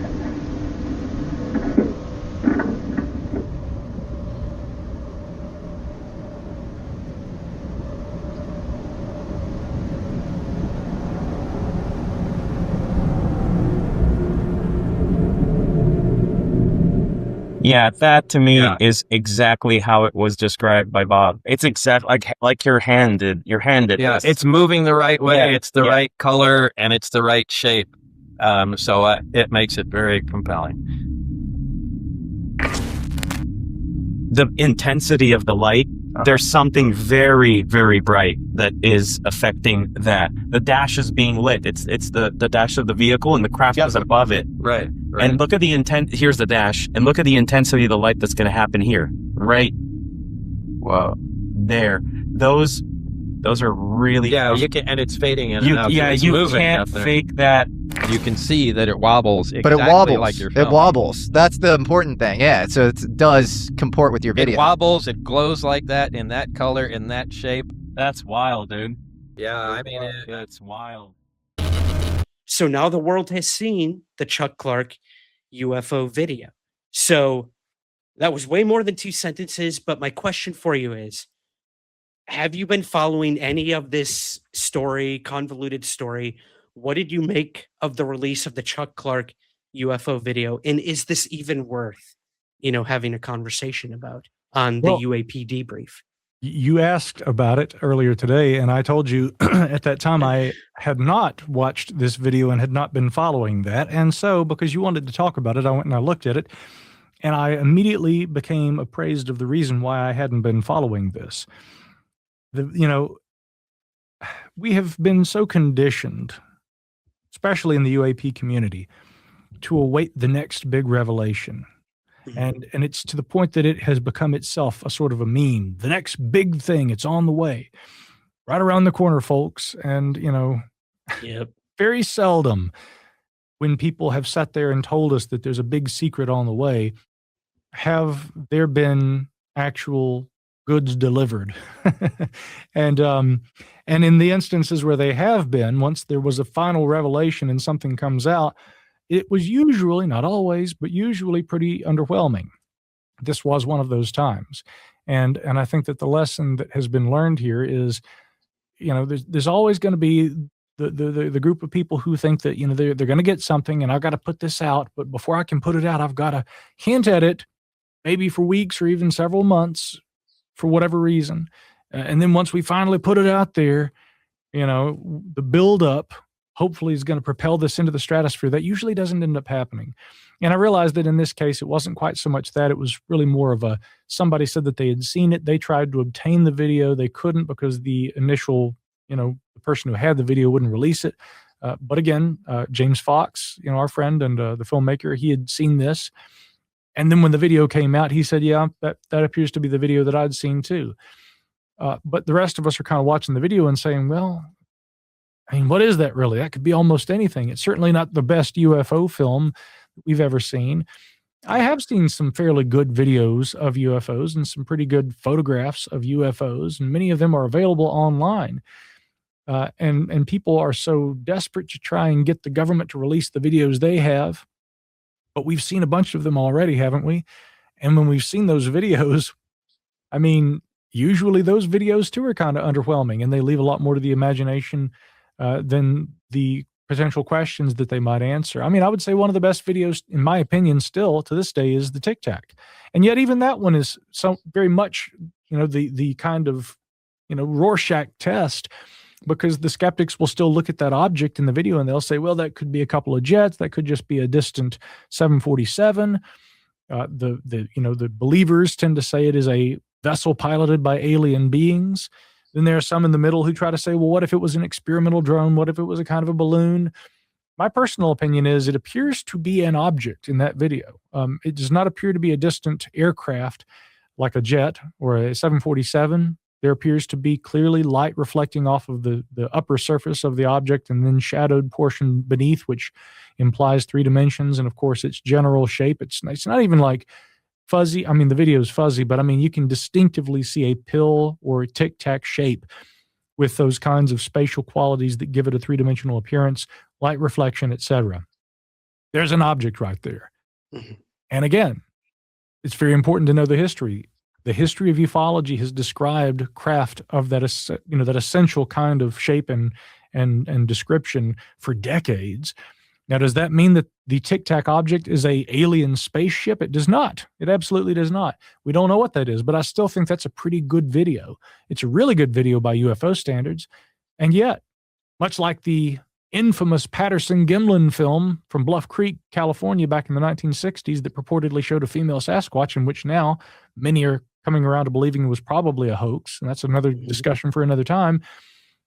These videos will never settle the debate.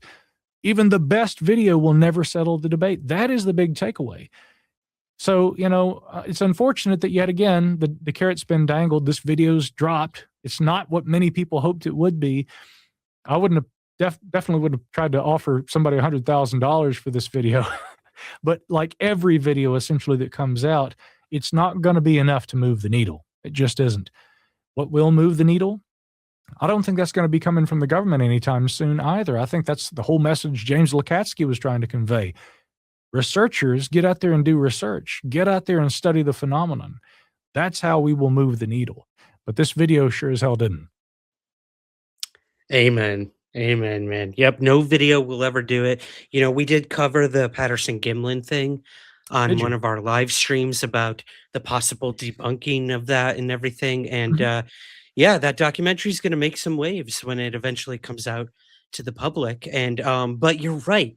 There will be the people, no matter how much evidence is put in front of them, will still believe that video to be authentic. And there will be those who don't. And that goes for all these UFO videos as well. So I could not agree with you more. Yeah, just keep doing the research. Keep going out there and looking in the skies. Don't depend on a 30-plus-year-old fuzzy video that's going to bring forth this truth, because we have no prominence of the video. We have no source. We have no raw data. It doesn't matter. It's just it's just a video, I guess. Well, but Ryan, let me add one thing to that though, too, because there's a fascinating thing about human nature when it comes to, the old saying goes, the eyes see and the mind believes, right? Mm-hmm. And magicians use this to great effect, by watch this hand, but there's something that's being, palmed in this hand, and then boom, I'm a terrible magician here. I'm trying to, but anyway, sleight of hand. I liked it. That's used by magicians to, to create illusions where you can misdirect a person to create the illusion of something happening that's not really happening. And that all comes down to perception and the way that our minds, look at imagery or follow, events, and the way that the mind tries to discern patterns in terms of events that are unfolding and things that we're seeing. How many times have you gotten a photo sent to you from somebody saying, Mr. Sprague, I know you're a recognized international authority and a brilliant one who studies UFOs, and I want you to look at this photo of this UFO I've got. And if you look really closely, you can see the little porthole windows, and I think there's a tiny little baby man standing at the window peering out at me, and I can see his eyes, and a little bit of his nose. and you look at the picture and, you see maybe a bird that was flying by, right? I mean, how often has that happened? Same deal, I'll be at a conference and somebody will say, I know them Sasquatches exist, and how I know it is because them boogers have been coming out on my property, and I can show you the pictures. I'm like, well, let's see it. I've been waiting for this. Show me the goods. And then of course they pull out the picture, and here's a picture of the woods behind their house. And all right here, you see right there, if you look in between those two trees, you can see his eyes peering out, and he's peeking out at me. And I'm like, and I don't usually respond. I don't want to hurt people's feelings, but I'm looking at a shadow, or I'm looking at a log, or I'm looking at some leaves, and that effect known as pareidolia comes together, where we put together patterns and our mind interprets, and then we see things that we want to see. And often people do that with UFO imagery and other kinds of alleged phenomena, ghost photographs, all kinds of things. Intriguingly, I do see at least some skeptics also look at UFO photographs that are ambiguous enough that we don't really know what they are, but which are open to interpretation. The Tic Tac's a good example. I mean, to me, that looks like a pill-shaped object that is three-dimensional. You can see curvature, the reflection of light off of the object. And it was something, a physical object that was out there, whatever it was, a few miles away. And the weapons systems officer on board that FA-18 Super Hornet at that time, Chad Underwood, thought that it was important enough to try and film that with the APFLIR targeting pod. I don't look at that and say 747, distant afterburners of a jet. Now, there are some mechanisms by which the distortion of those things as viewed through a technology like the APFLIR might give the impression of a physical, tangible object. That's conceivable, but it doesn't seem that that's what's happening in that case. My point being, the human tendency to want to see, right, and then believe what you're seeing, the way that we deceive ourselves, that's not just something that the wild-eyed believers do. I mean, I think all humans to an extent tend to do that. And it can be really, really tricky at times to be able to look at a photo or a video and to really see what is being conveyed. So to the credit of those who had talked this recent video up, I mean, it could be that in their mind's eye and them looking at that video and seeing it for the first time, it really was the most incredible, impressive UFO video they'd ever seen. Right. And the rest of us, we were like, because we got that high expectation, we got our hopes up. It was an inevitable letdown. But again, I think that comes down in large part to the way that everybody tends to see what they want to see. And I'll just tell you, that phenomenon is not relegated exclusively to the visual faculty, okay? People seeing what they want to see, that applies to our general mentality and outlook on these things too. Absolutely. And again, it's like me going into that Lacatski interview. I was already going in being like, disinfo agent, defense intelligence agency. And that's what I would hear in the interview. Yeah. It would take you bringing this up and dissecting it and me going back to re-listen to it to really, get to the core of what he was talking about. I think it's the same with these videos. James Fox saw it 30 years ago and acted on emotion. It was probably exciting. It was probably really interesting. Same with Logan Paul. I won't take that away from him. He probably was like, oh my God.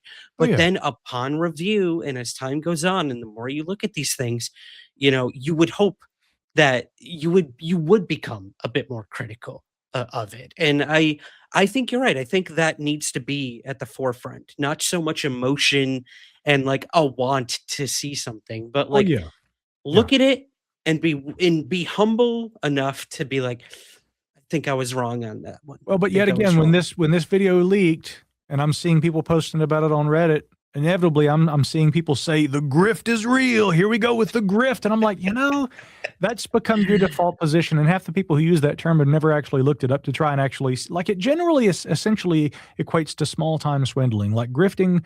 In fact, actually, I want to make sure I don't misspeak here. So you know what? Let's open up our, pull it up. Where is my damn dictionary around here? I've got it here somewhere, but anyway, let's see if I can open it like this. Okay, well, never mind. I won't do it right now. The point is, I'm going to go off memory. Somebody correct me if I'm wrong later, but my understanding is that grift essentially applies to like the idea of like, small time petty theft or somebody working a shady deal, right? And trying to apply that broadly to everybody who is studying UFOs, first of all, is in most cases a misuse of or misinterpretation of the meaning of that word. But it's also just become this like knee-jerk kind of a thing. Everybody who studies UFOs, we call them a grifter. And people have overused that term to the point of I'm just over it. At this point, I don't even care what the meaning of the word is so much as the fact that it's just become people's default position.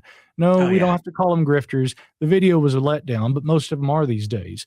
My takeaway from this, I'm not going to go online, do a whole show about it and complain about it. I'm going to go say, listen, let's go and let's do a better job as researchers. Let's collect better data.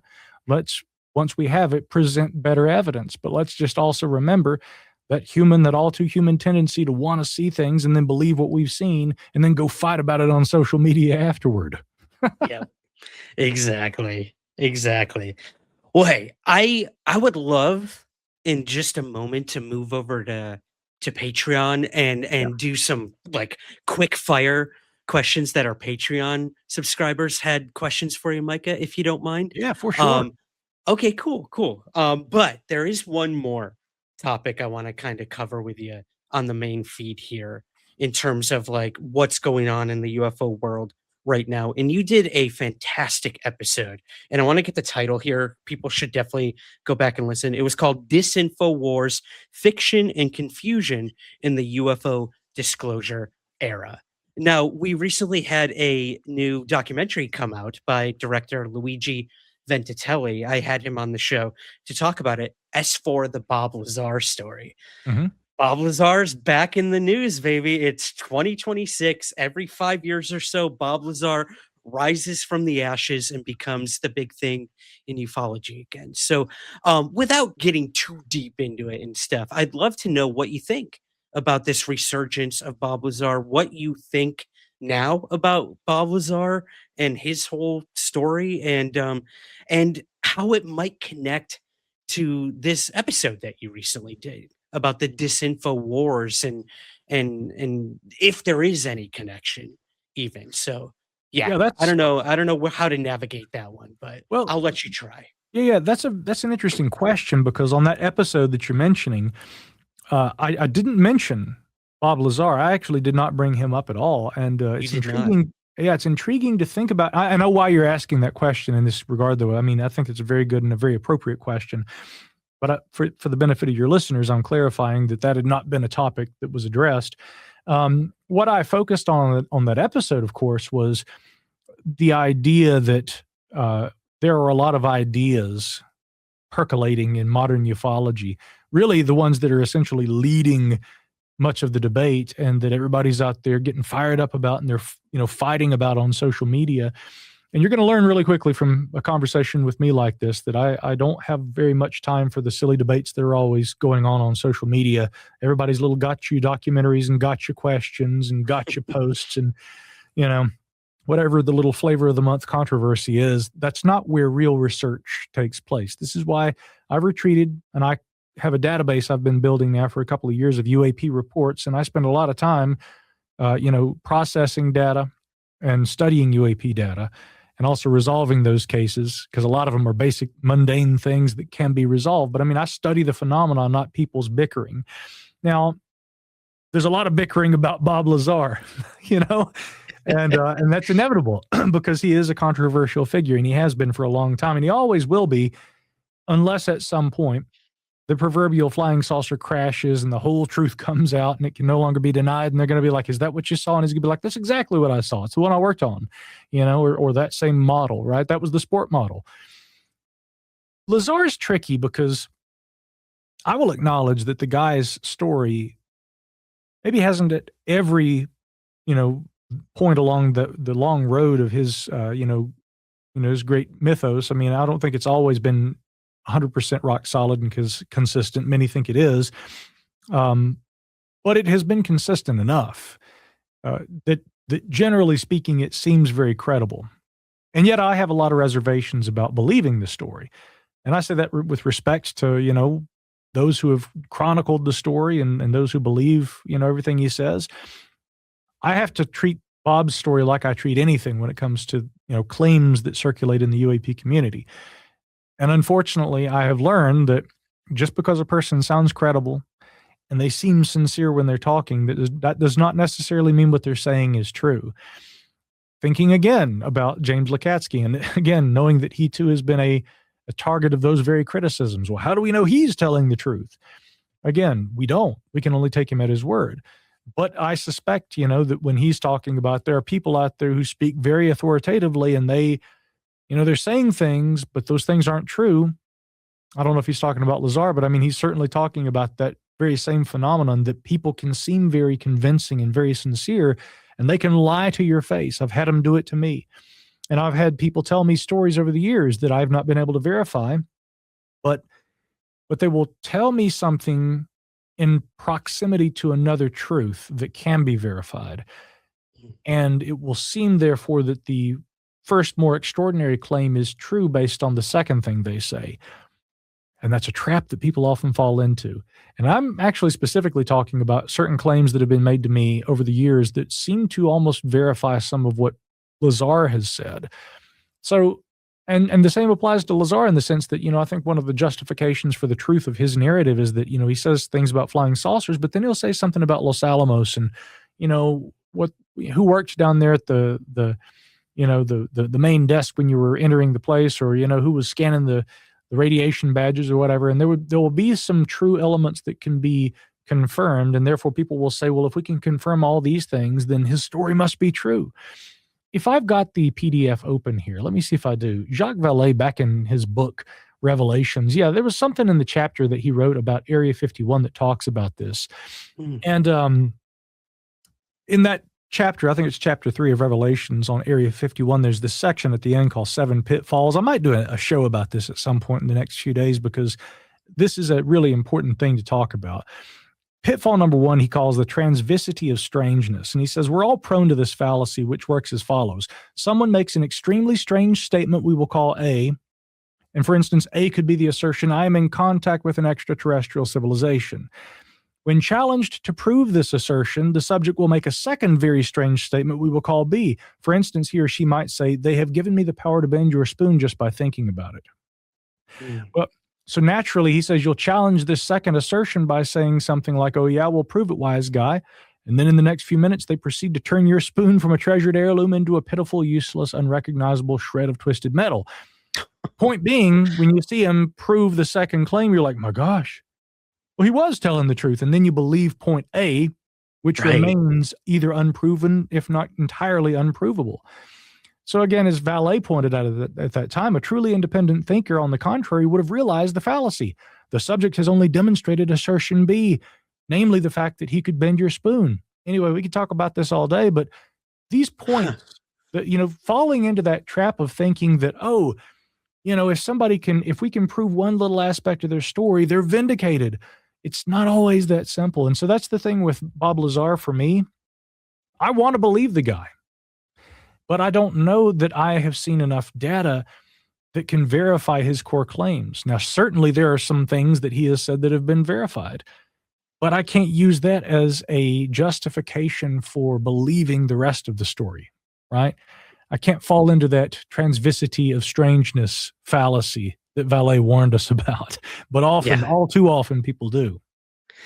That is a very, very good point. Just because B is true doesn't make A true.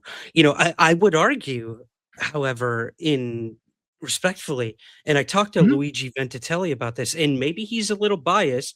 He literally spent the last 3-4 years with Bob Lazar, made the movie. But we brought up the point, Micah, that a lot of and there's a lot of things that you can prove false with the Bob Lazar story. But a lot of the things people tend to go to is, the guy you can't find any proof of his education here or there.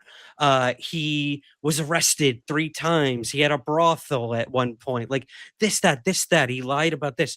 And we made, kind of the controversial, opinion that doesn't mean that he didn't work at S4 and didn't work on an exotic craft. Just because the guy had some shady stuff in his past does not make, the fact that maybe he did work at this facility on something truly non-human.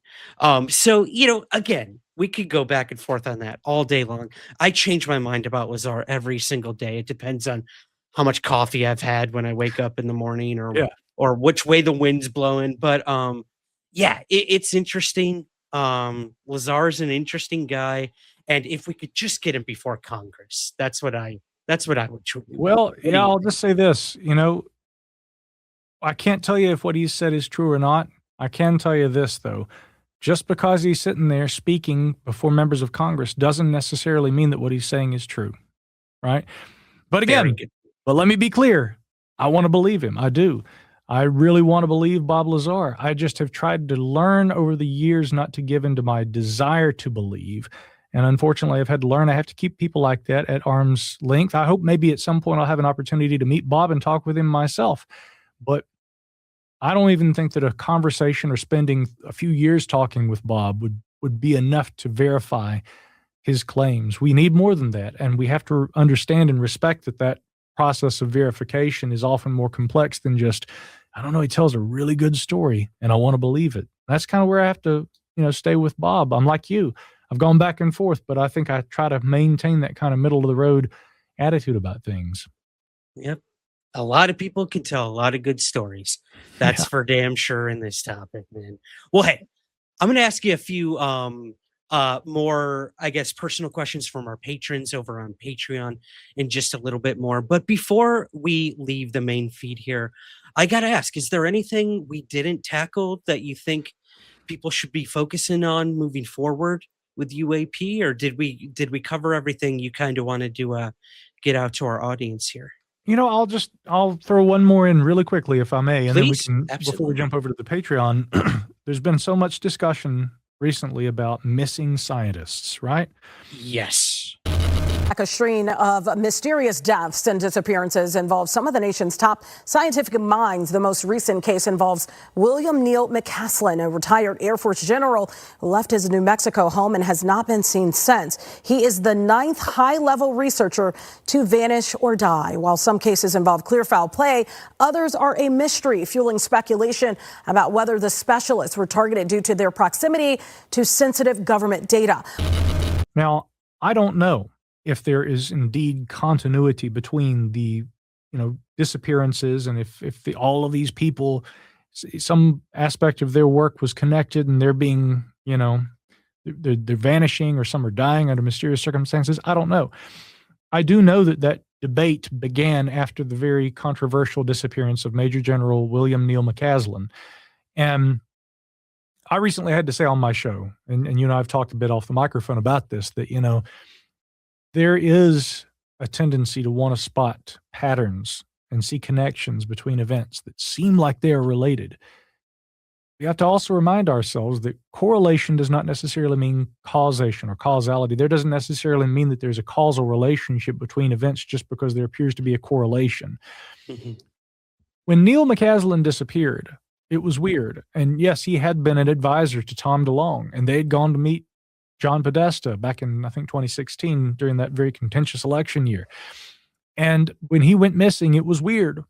And Tim McMillan and I remember he was texting me. He was like, between you and I mean, this is really weird. And I said, well, between you and I, buddy, it is weird. It's extremely weird. And then within a few days, other scientists who had vanished or who had died, people started talking about them. And at first it was just one. I think the number is up to like 9 or 10 now, maybe 8 or 9 at least. By different figures. Some I've seen, some figures actually as many as 12.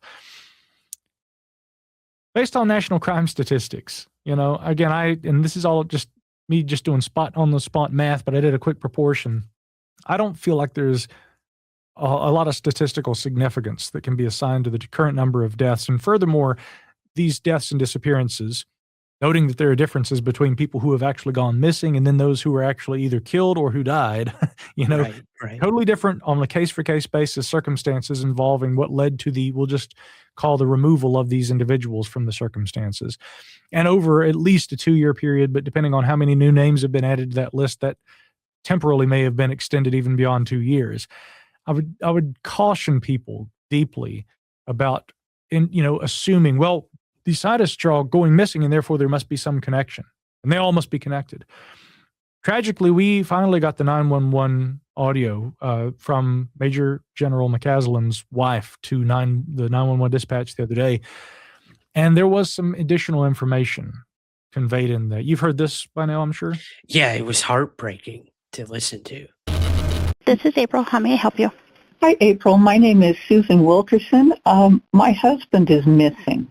Okay. And it's been about 3 hours, and I have some indication that he must have planned not to be found. He's left his phone. He changed his clothes into I don't know what. I think he's on foot. All of our cars and bicycles are in the garage. I left for a doctor's appointment at about 11:10, and he was here at that time at the house. And I got back from that at noon, and he was gone. He turned it off and left it behind, which seems kind of deliberate because he's always got his phone. He has a smartwatch. I don't know if that's with him or not. Has he ever done this before?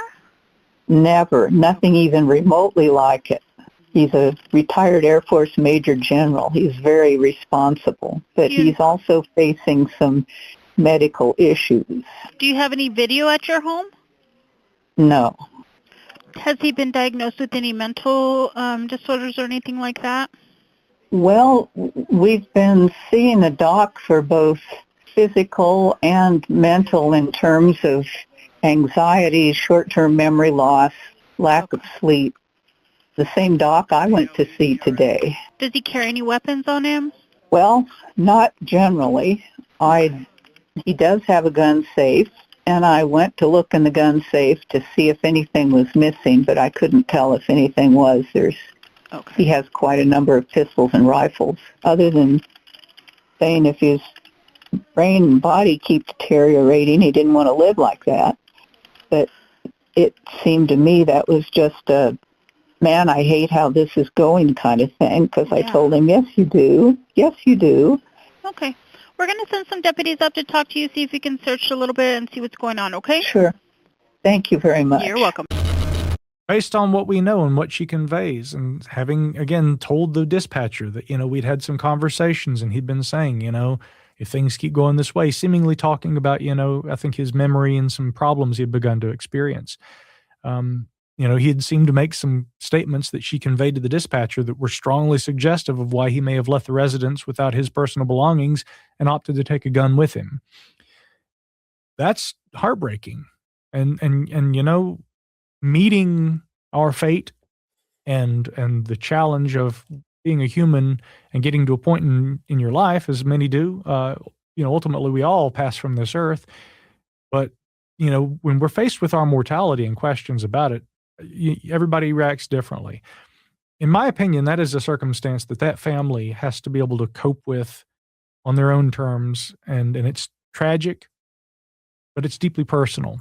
And it's kind of unfortunate, in my opinion, that people are out there trying to speculate and conspiracy theorize about it. And here's the group that kidnapped him, and here's why they wanted him, and here's what its relationship was to the UFO community or to the war in Iran or whatever else. And now all these other scientists are going missing too. For all we know, maybe they are.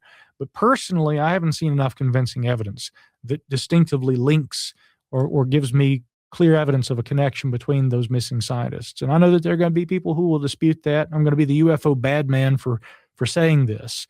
But again, we sometimes need to remind ourselves, in my humble opinion, to step back, respect families and the tragedies that they've had to go through and endure. It ain't easy, I'm sure, what Neil's family is going through right now. And I would caution people against trying to perceive patterns right now in an apparent data set where there may not be any patterns. That's all I'll say. No, and I completely respect that. I was guilty of kind of following those threads and trying to go down those patterns. And, I was the Charlie from It's Always Sunny. I had the cork board with the making the connections, and we did an episode on it. And we all the are, more we all do that. Yeah, and upon reflection, I was even asked. I'll be completely upfront.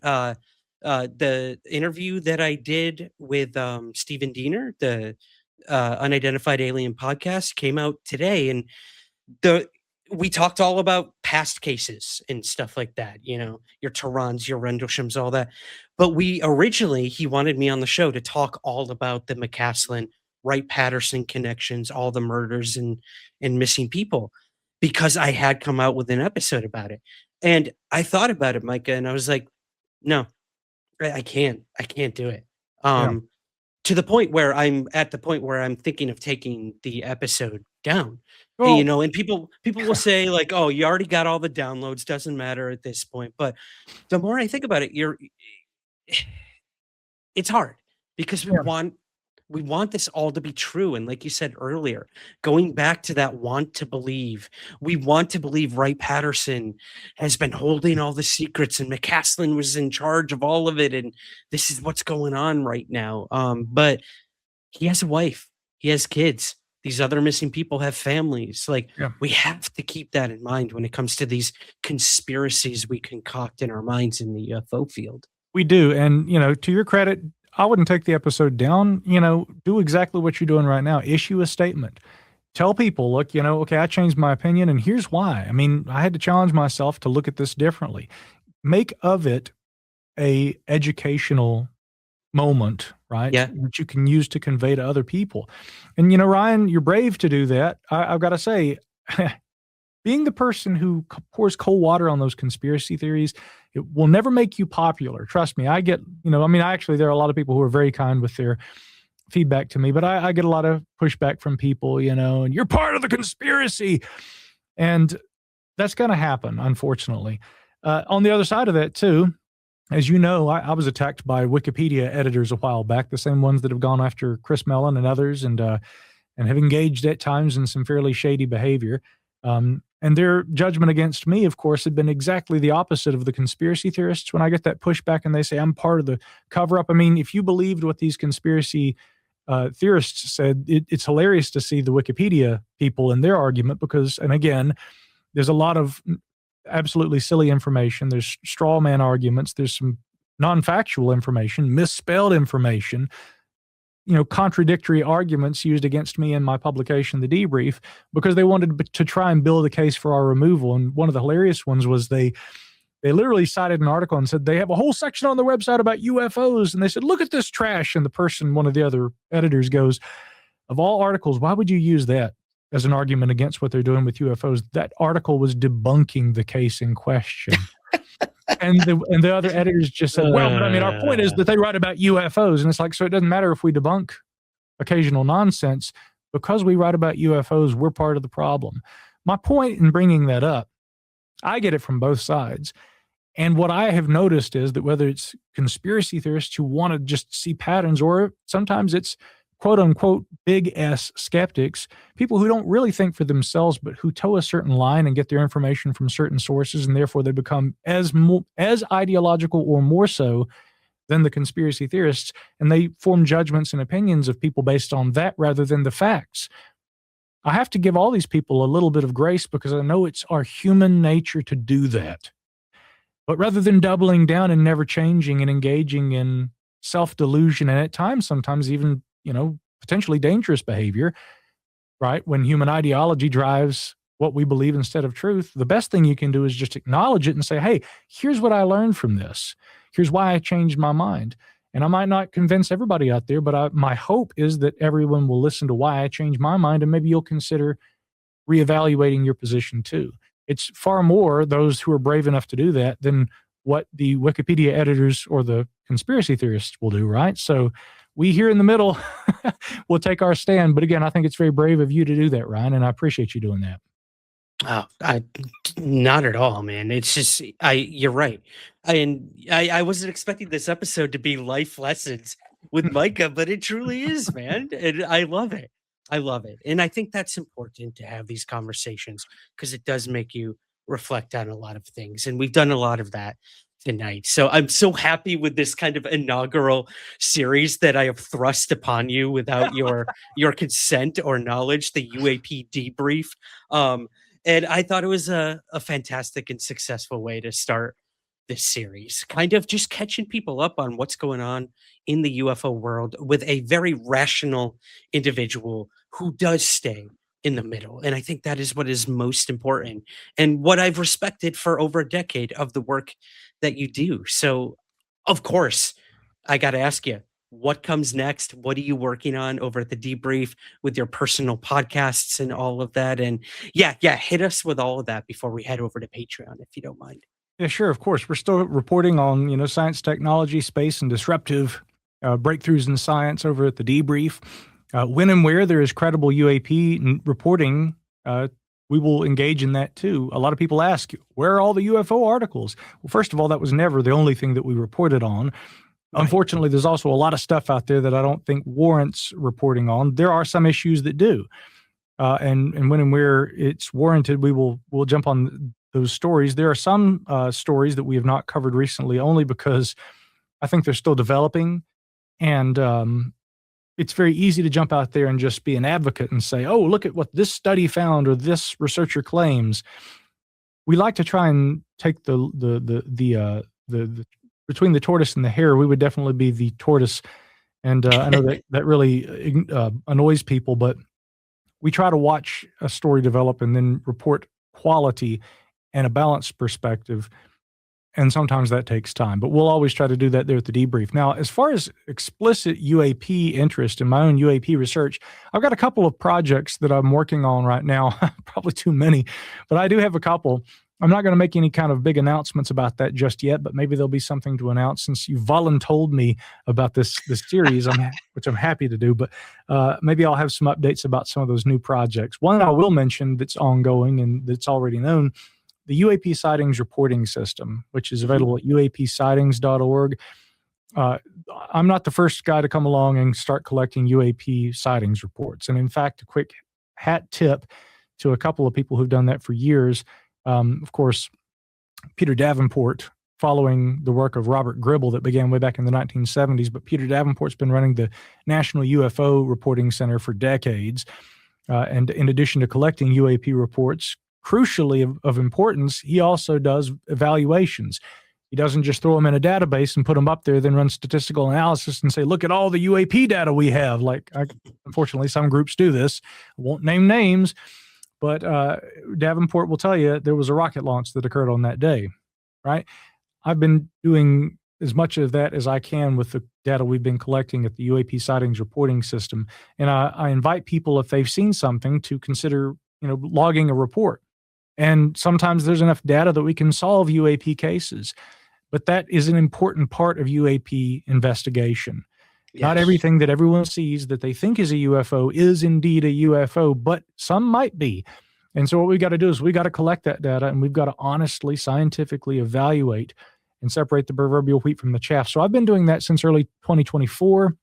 Later this year, there will be an announcement about a official partnership I'll be doing involving some researchers at an American university with some of that data. And so again, it's in the effort to try and promote interest in and scientific study of UAP.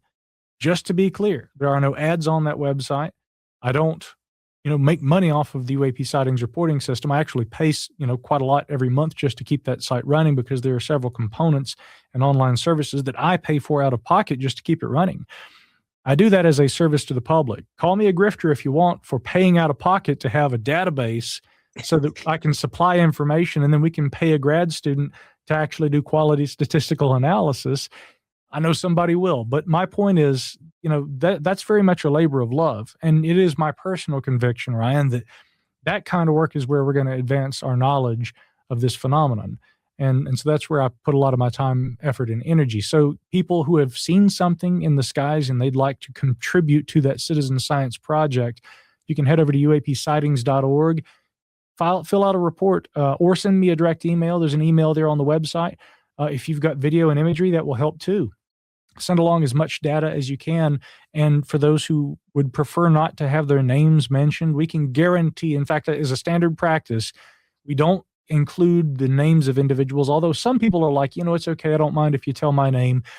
But unless otherwise stated, we guarantee anonymity for people because I understand that, unfortunately, the stigma is alive and well, and many people do not report things they have seen because they are concerned about what others will think of them if they come forward and say they saw it. So we can guarantee you anonymity, But the data that you, the data that you have, the things that you've seen, your experiences may be of use to science, and that could help with this ongoing project. So, check that out at uapsightings.org.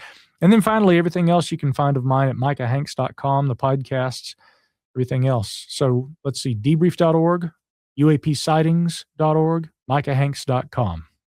Perfect.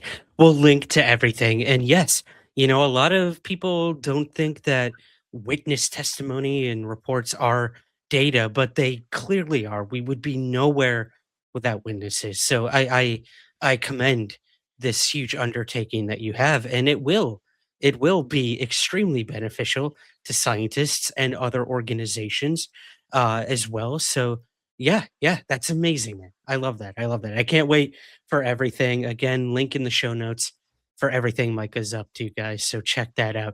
We're going to head over to Patreon for some quick fire questions that our Patreons really wanted to know the answers to from you, Micah. Cool. So as always, man, thank you for entertaining me tonight with this new series.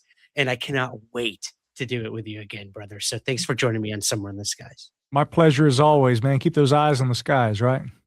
I love it.